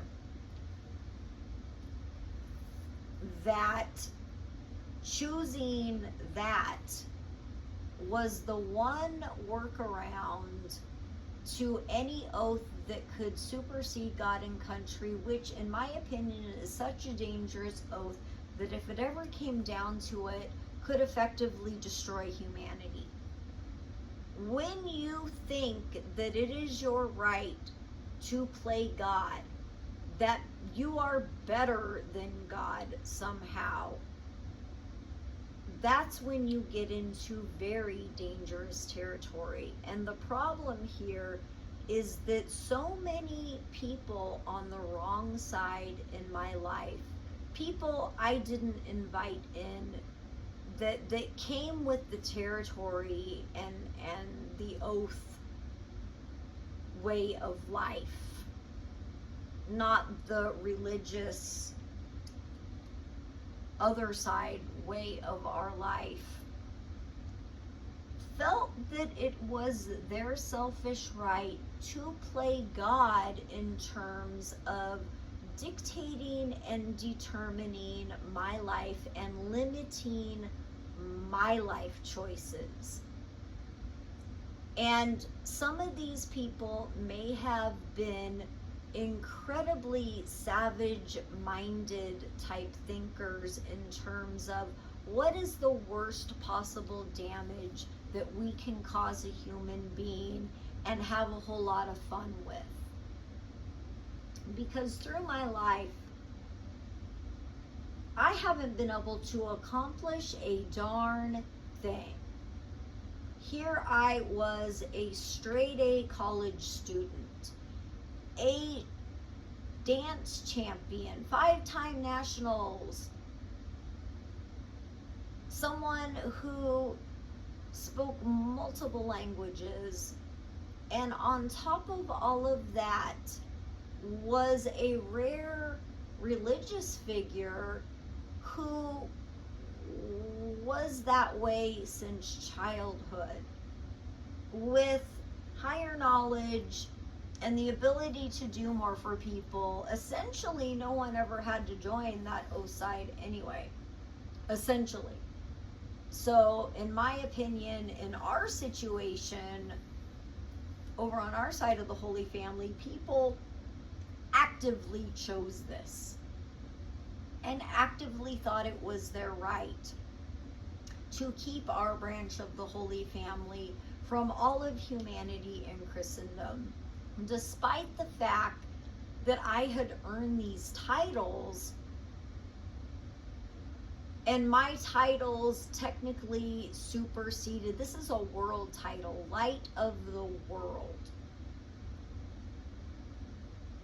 And the light implying being an all-knowing source that comes from a completely different realm that even extends beyond our world.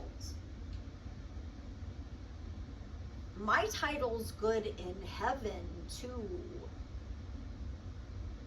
And the only way anyone would have ever had a chance to learn about it was to let me go live my life, be a minister, start that ministry. Because believe it or not, what I needed to do to help humanity here may now, because I was prevented, be what ends up determining humanity's survival. That's how important it was.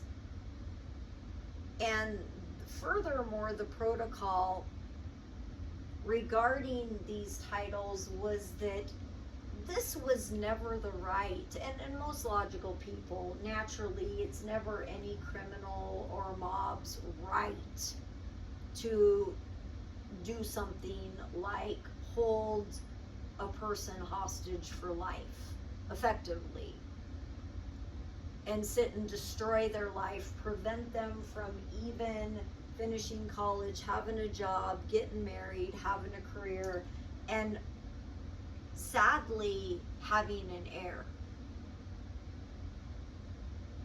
Which means you have all now placed the world in jeopardy. The people that allegedly did this to me, and I don't want to go into it, this is not that video. I figure a lot of people in a lot of places by now must know, and that a lot of people who have been paying close attention to what is going on in the country and the world, I am hoping if you humans have not already started becoming very, very concerned about humanity's survival and your longevity here on this planet, if you have not already started questioning that, it is really, really time for humanity to wake up and start seeing what's going on around them instead of just their selfish needs, because I now worry that other people's poor life choices and choices imposed upon me that they never had a right to may have now altered humanity's future in unfixable ways. And without people like me around, good luck. So I have been sitting here for the last almost 2 years in agonizing pain, needing help, needing rescue, wondering how could people leave the Holy Grail like that? Injured, alone, in pain, needing medical care. Whereas I used to remember people not having a problem getting in their freaking car, driving 30 minutes to go save someone's freaking life, and it shouldn't have to take being the Holy Grail to get any normal human to just simply know when to do the right thing. So what we have up here is some people that may have crafted a very bad plan, wove a very big web around one very special endangered family that now looks like was for the purposes of wiping us out intentionally, where nobody at any time spoke up, exercised better judgment, did anything to report, intervene, or rescue us for decades and decades, as we all didn't make it one by one by one. So at this point, to me, it looks very, very purposeful, well planned, even going so far as to possibly having orchestrated a cover up and ways to ever avoid accountability. But here's the problem. When you decide to latch on to the most famous family in human history that has been here for thousands and thousands of years, that is better documented in human history than most, did they really think they could just walk away and things would be normal? Or was part of their bigger plan to really burn it all down? Because now, after seeing what the world looks like out there, I am thinking, why the heck did not one single human being in our lives ever come save us? If something happens to us, this could endanger humanity greatly, which endangers their own lives. But sometimes when it comes to superseding oaths on the other side, people are willing to accept their fate and the risk. Especially if people may have felt like they had their few decades of fun at our expense, that they got what they wanted. We most likely are wiped out now. This can most likely be reported as an extinct branch, for the exception of a few extendeds, and the problem therein is who's on which side. No title holders over their Z's. No training, no knowledge or understanding to carry this on, to carry the Holy Family on. that other people felt it was their right, even some within our own family, to make that choice for all of humanity. And now things don't look good out there. And like I said, I'm still waiting for rescue. But I'm pretty sure up here, I landed in something called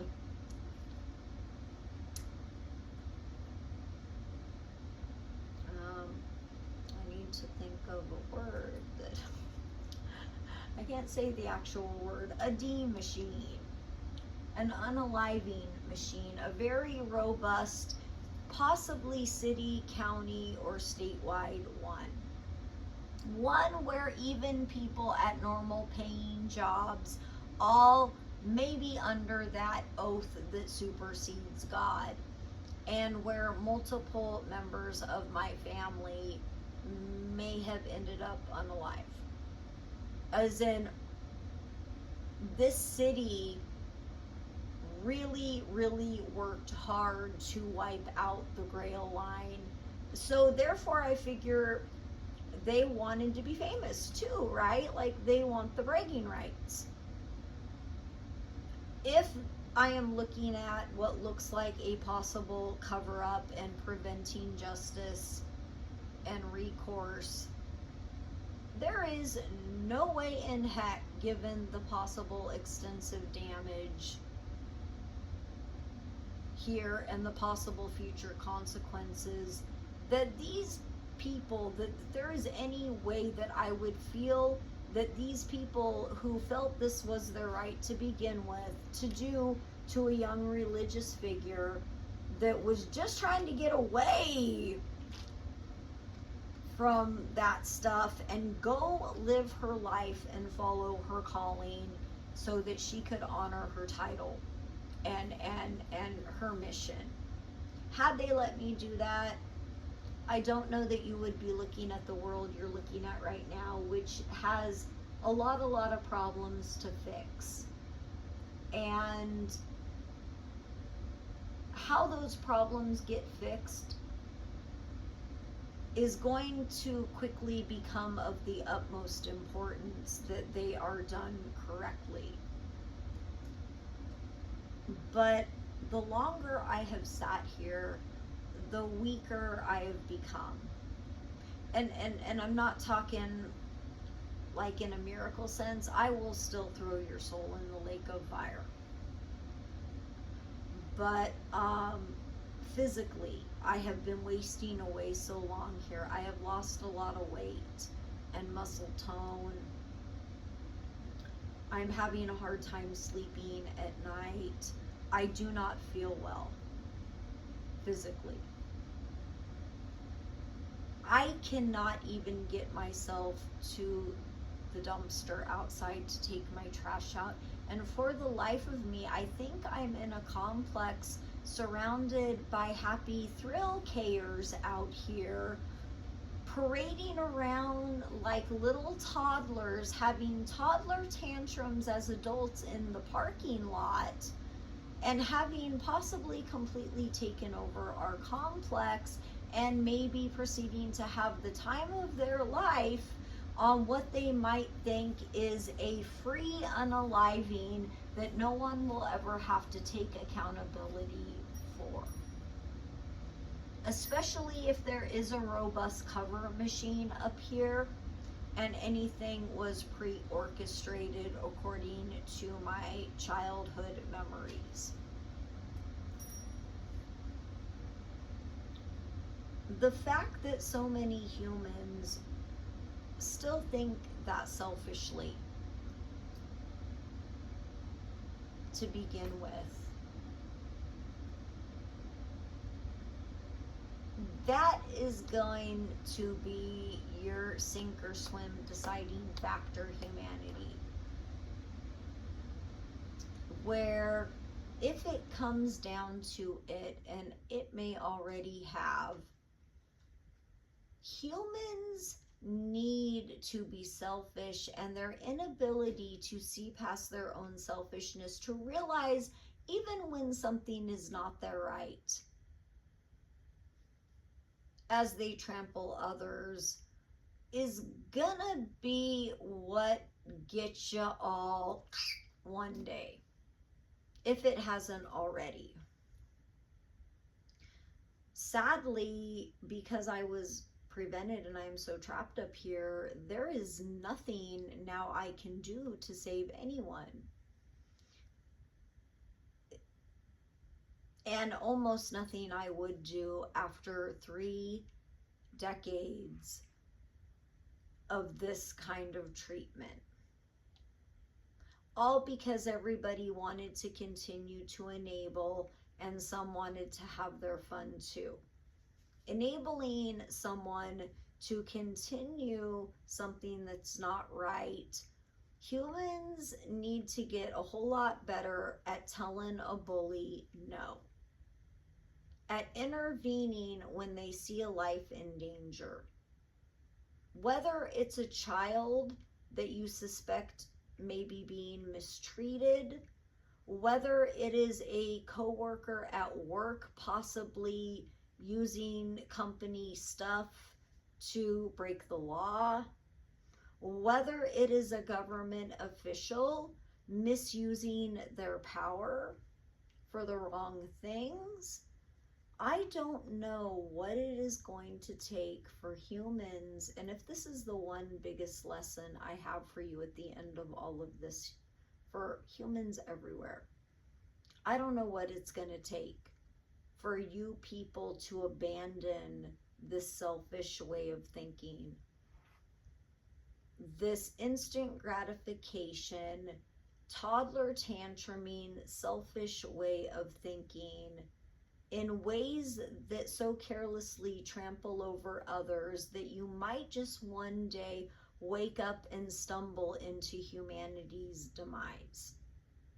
These people up here stumbled in, I have a word for it, called stumbling into the big M, because everybody up here really pretends that they at times are stupid, that they don't get it, that they don't hear you. Today, this morning, did a little test and also plea for help of screaming out my window that I needed an ambulance, was badly injured, might not make it, and needed immediate rescue. We live in a complex full of many, many condos, some within the same building. There's several in each building, all within earshot, and not one person came and knocked on my door and said, "Oh my gosh, were you just calling for help? What do you need? Do you need a hospital?" Not one resident. But I also notice that there is a good portion of this complex that aren't even going to work each day. Like, they shouldn't be here. You know, akin to squatters and outsiders that probably shouldn't be here. You know, if they've only been here in a safe house for a few months and it's at the expense of homeowners, they should not be here. So it seems like some people in our life on the wrong side have orchestrated a very elaborate thing here that may end our family line with me only in my 40s, never having had an heir or anyone to pass the title to. And now this may result in some pretty disastrous consequences for all humanity, as well as change history forever and change our futures. And sadly, because I have been abandoned here to not make it, I cannot help you with those things, nor do I feel it is even deserved. Like, I feel like humanity is mass genociding itself on purpose Now, I don't necessarily think that that is everyone everywhere. I am saying that there is a very destructive element or group that may have had that intention. That to go so big on top of wiping out the Grail line, trampling all over a religious figure to prevent them from having a life,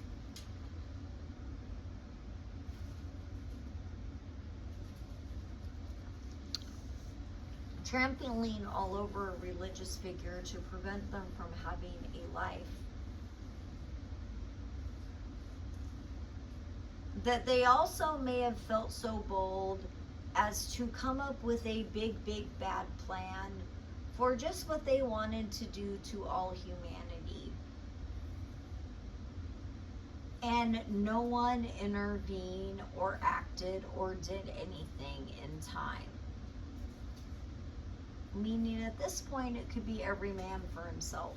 Like, is law enforcement still even going to work out there in your city, guys? Where are they?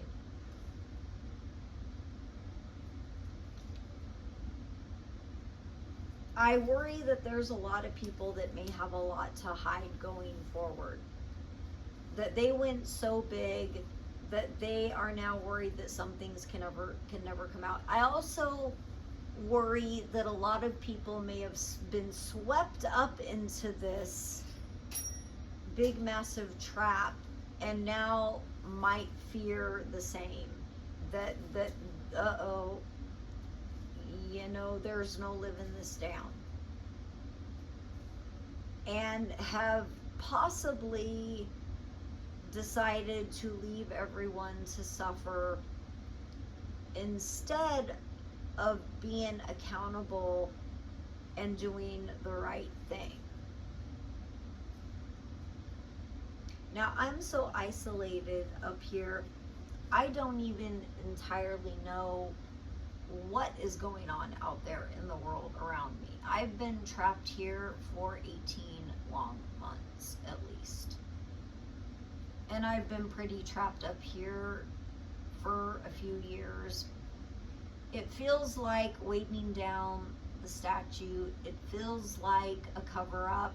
It feels like they are going to force their way with me after preventing me the dignity of making my own arrangements even. As in, I am going to be prevented a normal Christian funeral. That, like, I could end up passing away in a nursing home after the state forces guardianship over me once I decline to a certain point, lose my home and all of my and this up here in this state and county, they all felt was perfectly fine to do to not only a religious figure of all things, possibly multiple of them, as in there is something evil out here that has been seeking to do this to my family, got us into a trap and refused to let us go, while possibly enacting a much bigger plan that now may affect the rest of humanity, because these people felt so toddler entitled to trample all over everyone in humanity, that somehow that they felt that was their right. And of course that is never anyone's effing right, right? But the problem we have here, just like during the Holocaust, when you had neighborhood snitches and abuses of power and a machine getting so big and picking up steam, is sometimes you get an unstoppable ship. When you get far, far too many people And where this may have really mattered and things could have been very different if I don't make it, is in this population that I will now call the silent enablers. The people that sat and pretended that this was not happening to my family, that a normal, healthy, young champion dancer and cheerleader somehow by her 40s had just mysteriously declined to the point of no longer being able to see well, no longer being able to use her legs well, using a walker or crutches, from champion dancer and religious miracle worker. Possible other fatal injuries. My teeth have fallen out.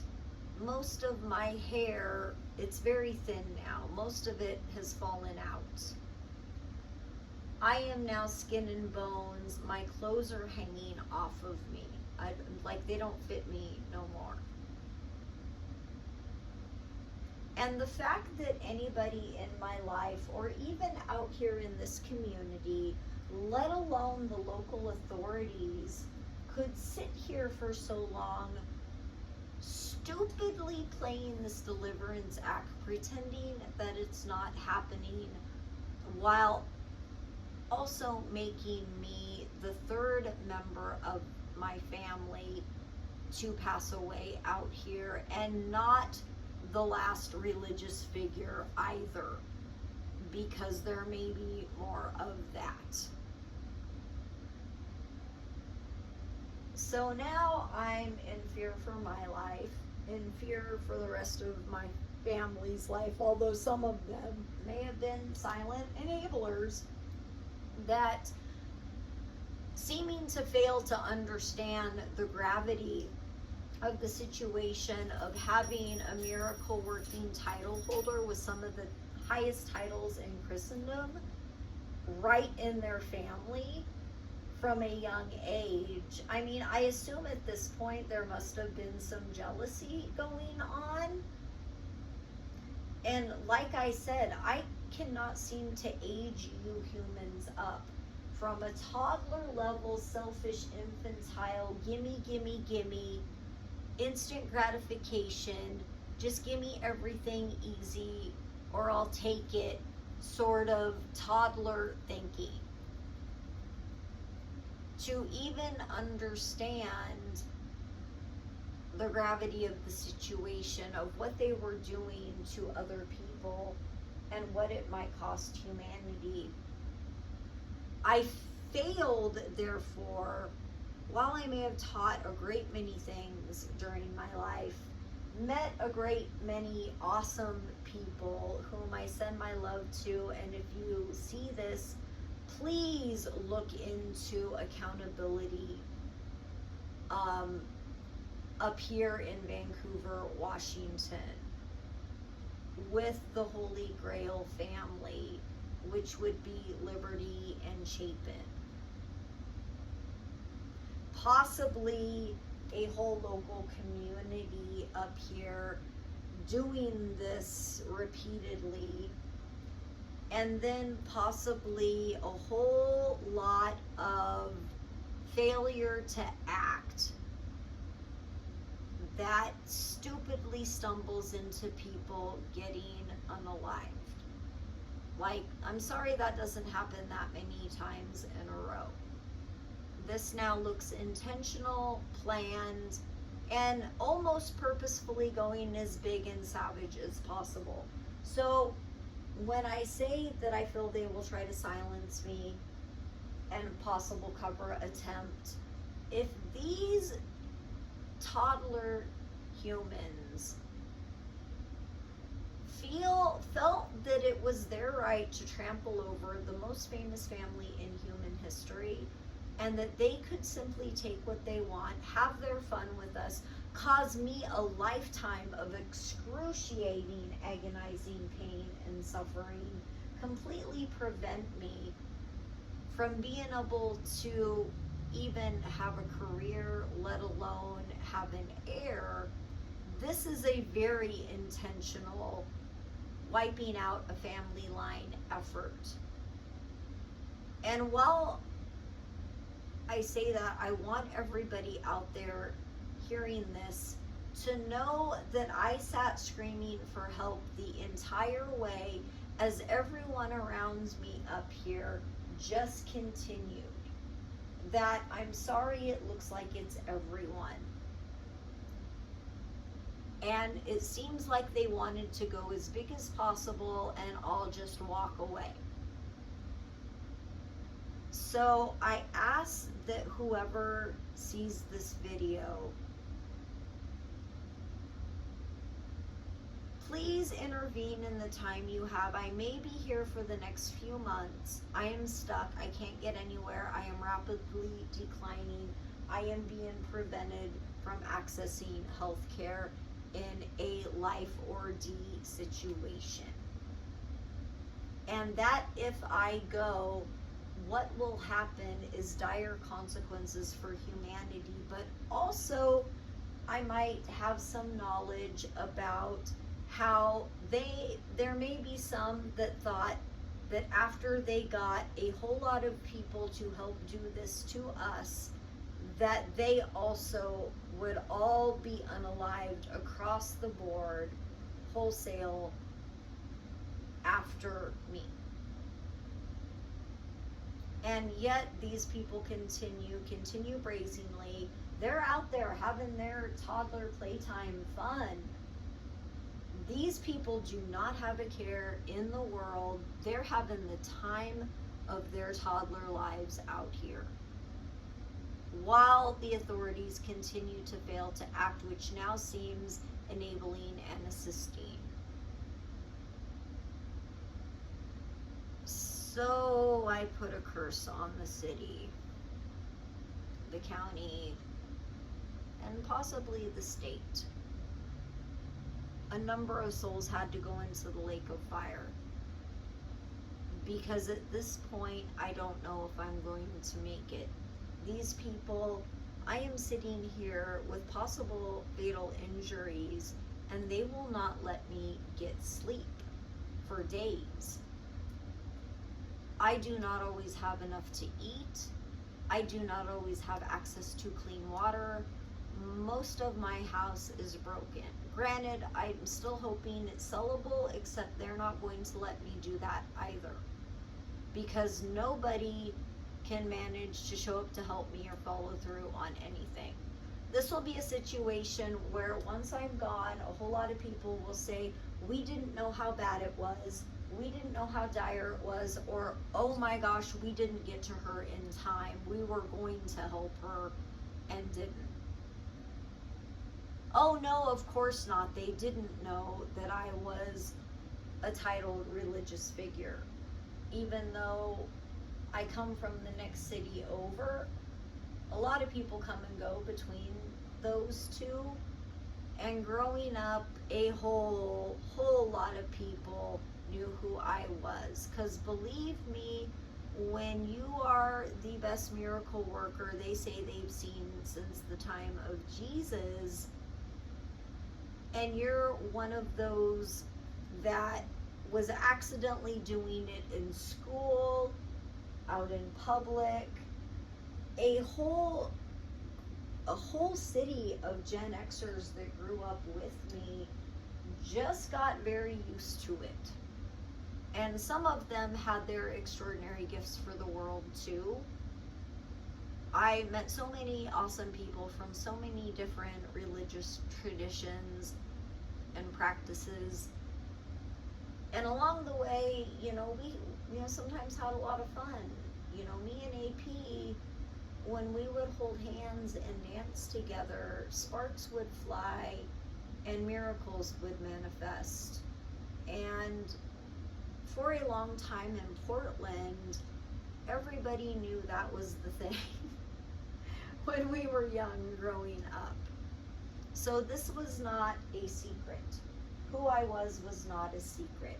And if they think in Vancouver that they can cover that up, that I haven't contributed to religious history, that my family isn't a historical famous one that helped give you the Bible and an entire religion, the canning machine, the conveyor belt, the rose garden. Numerous, countless miracles around the city of Portland, the Rose City. I don't know what kind of jealous rage Vancouver and its residents got over the fact that Portland people invested a lot of work and effort into cultivating their talents and skills in the arts, and that Gen Xers were seeking to lead meaningful, fulfilling lives, which a whole lot didn't. A whole lot of Gen Xers didn't make it. I don't know how many, but that could be one of the dire consequences here that I am talking about. That Gen Xers were initially a very talented, promising generation. We were good problem solvers, outside the box thinkers, quick learners, really talented in the arts. We could have been your innovators for the future, but instead we had to endure the 90s homeless crisis in Portland and I think across the nation, where Gen X was literally thrown in the trash. Which then threw whole cities into the trash. And everybody was expected to adjust and just deal with it because of some possible nefarious people with a very, very bad plan, wanting to go as big as possible, not just on me, but on that many. And now these people may be seeking, with my unaliving, to quietly cover this up in the next city over and happily go about their lives like they didn't affect so many and possibly all of humanity. And that seems wrong to me. There seems to be some accountability needed at this point. And if I don't make it, a lot of information might be lost. A lot of information that could save future lives might be lost. Like these toddlers out here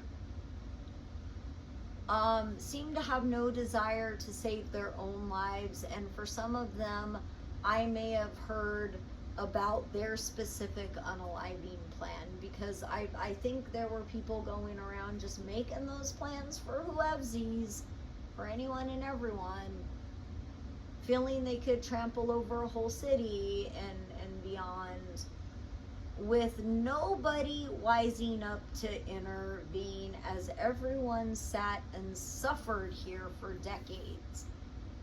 That is not why God gave you free will, to sit there and follow orders to your own detriment and everyone else's, to your own city's ruin, to your own human race's ruin. And that is not why your country gave you freedoms to be so reckless and irresponsible. I hope for some positive changes for you in the future in terms of how this country is being run.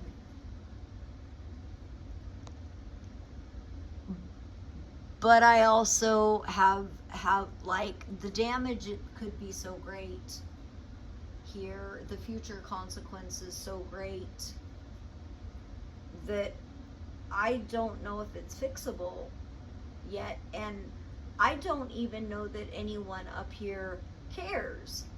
Like, everyone is just sitting having their gratuitous fun until they keel over, I guess. Like, having just completely wasted theirs and everyone's lives oh, well, it's all over for everyone. And I cannot for the life of me seem to find one or a few people to act differently right now.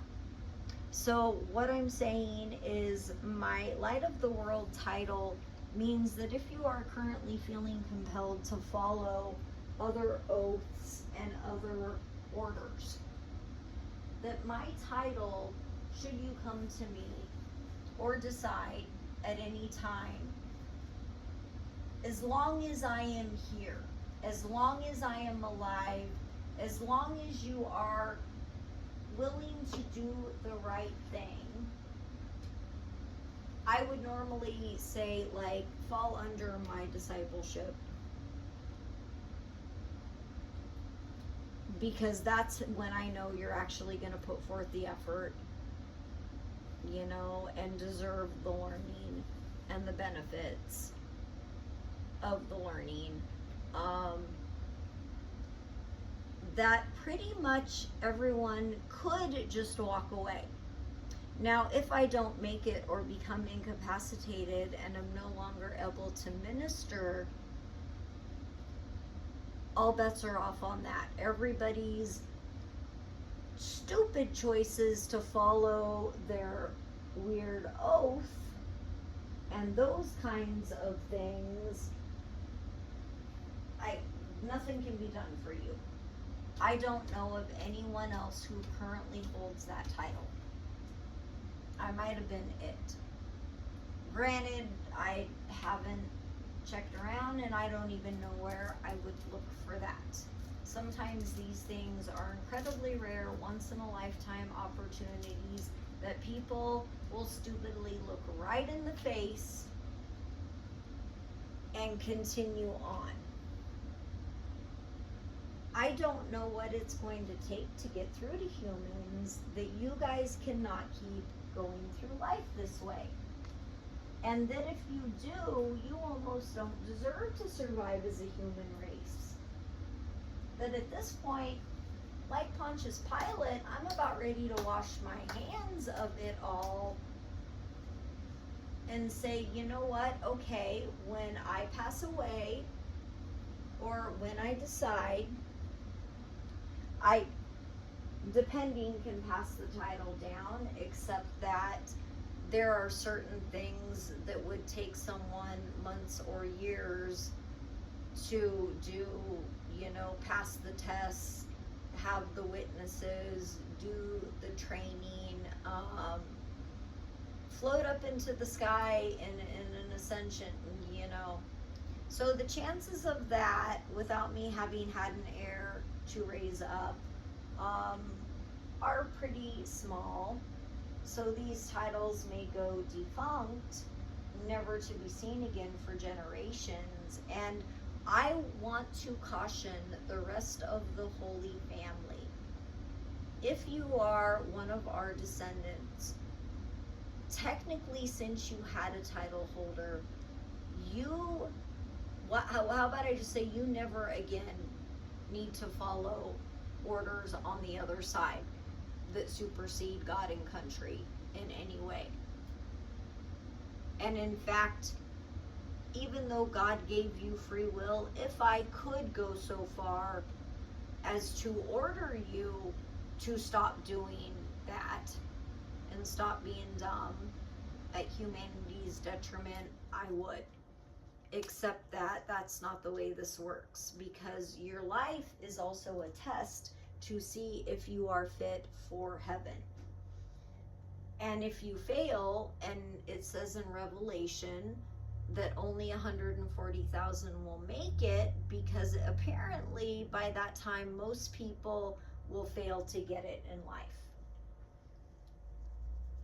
Which also implies that millions of Christians also might not make it, and I really would have liked to have been the one to ensure that it was way, way, way more of them, that having,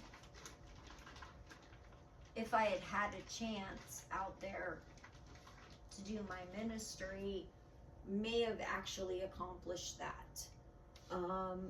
So I really want people who are Christian and observant in whatever denomination or tradition to really, really, if you're going to commit to God, commit to God. Don't be a weekend warrior to God. Because the minute you get up there in that all-knowing light, God will know everything anyway, and you cannot hide from him. Sadly, a lot of souls won't even get that far or get that chance. And it seems like a lot of them have decided that for themselves, to just remove themselves from the running. Which saddens me, that people really just wanted to waste their life, have a few decades of fun, cause as much damage as they could, and throw it all away. And the fact that our country and government would allow that many possibly destructive humans to run around unchecked for that long, even capable of causing that much damage, is also seriously concerning to me now after all of this. So obviously I've got concerns that they're not going to be happy with me having to say stuff like that either. And that is only because my whole family is gone now. I sent some covering tactics up here. My whole life was stolen from me, and then I was stolen across state lines. That I feel other people wasted my whole life and my family's lives on something so petty, temporary, and ultimately destructive to others, means that a whole lot of people have failed to learn a darn thing in life. So if anybody does want to come help me, I'm still stuck up here in Vancouver at Evergreen. If anything happens to me, or you don't hear from me for a prolonged period, or my stuff disappears without me making an announcement in the way that I would, in a way that I would, that something has changed, I am left to think that in a few months I will be forced into a state nursing home to further agonize in pain and waste away after they have wasted my last chance to get medical care and get out of here. And I will ask people in other areas to please look into it, to please insist and demand some justice. And then please expect better of your government and your country if anything like this could happen in America. That I would like to see every American being law-abidingly proactive in helping your country to identify the many areas that it needs to now fix and change to prevent such a thing in the future. Or however, I'm assuming a great many of you have suffered in this, and I am so sorry. My love goes out to you, those of you who may have suffered greatly through no fault of your own and tried to be decent people, because I'm thinking there's a lot of that too. Do not just sit there and let others tell you how it's going to be. God gave you free will, and your country gave you freedoms. As long as you abide by the law, you should be able to politely but firmly and continually point out things where you would like to see your country, your city, your state improve. And if you find that people are not open to this, you remind them that in a country of freedom and in love, in an effort to help, where you see there could be a problem, that you are doing it out of love and loyalty to your country, that you can no longer sit by and watch your country allow stuff like this to happen, or allow problems to remain unfixed at everyone's detriment. Whether it's spending problems, whether it's law enforcement problems, whether it's, whatever is going on in your community or part of the country, and whatever you see as being stuff that you believe your country should be taking a long, hard look at and doing better by the American people on. Some tough love, out of love, and pointing out areas to improve is sometimes what ministers have to do. And not everyone always wants to hear it. In life, you will come across people, are you trying to call me, blah, blah? No, I am merely pointing out that I have observed there seems to be an issue with this or that. I am not trying to tell you that you are any less than me. I am doing this out of love. This is something you cannot allow to continue, so we will not allow it to continue. And be that constant babysitter, looking over your city, state, and country's shoulder, where when you see stuff that should be being fixed, that should be being done right,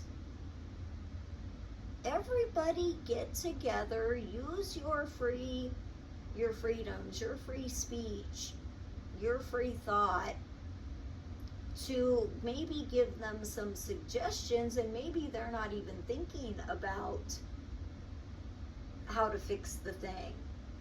Maybe they haven't started tackling it yet, but it is currently a big problem for a great many of you, and the situation can't be allowed to continue and wait till their leisure to fix.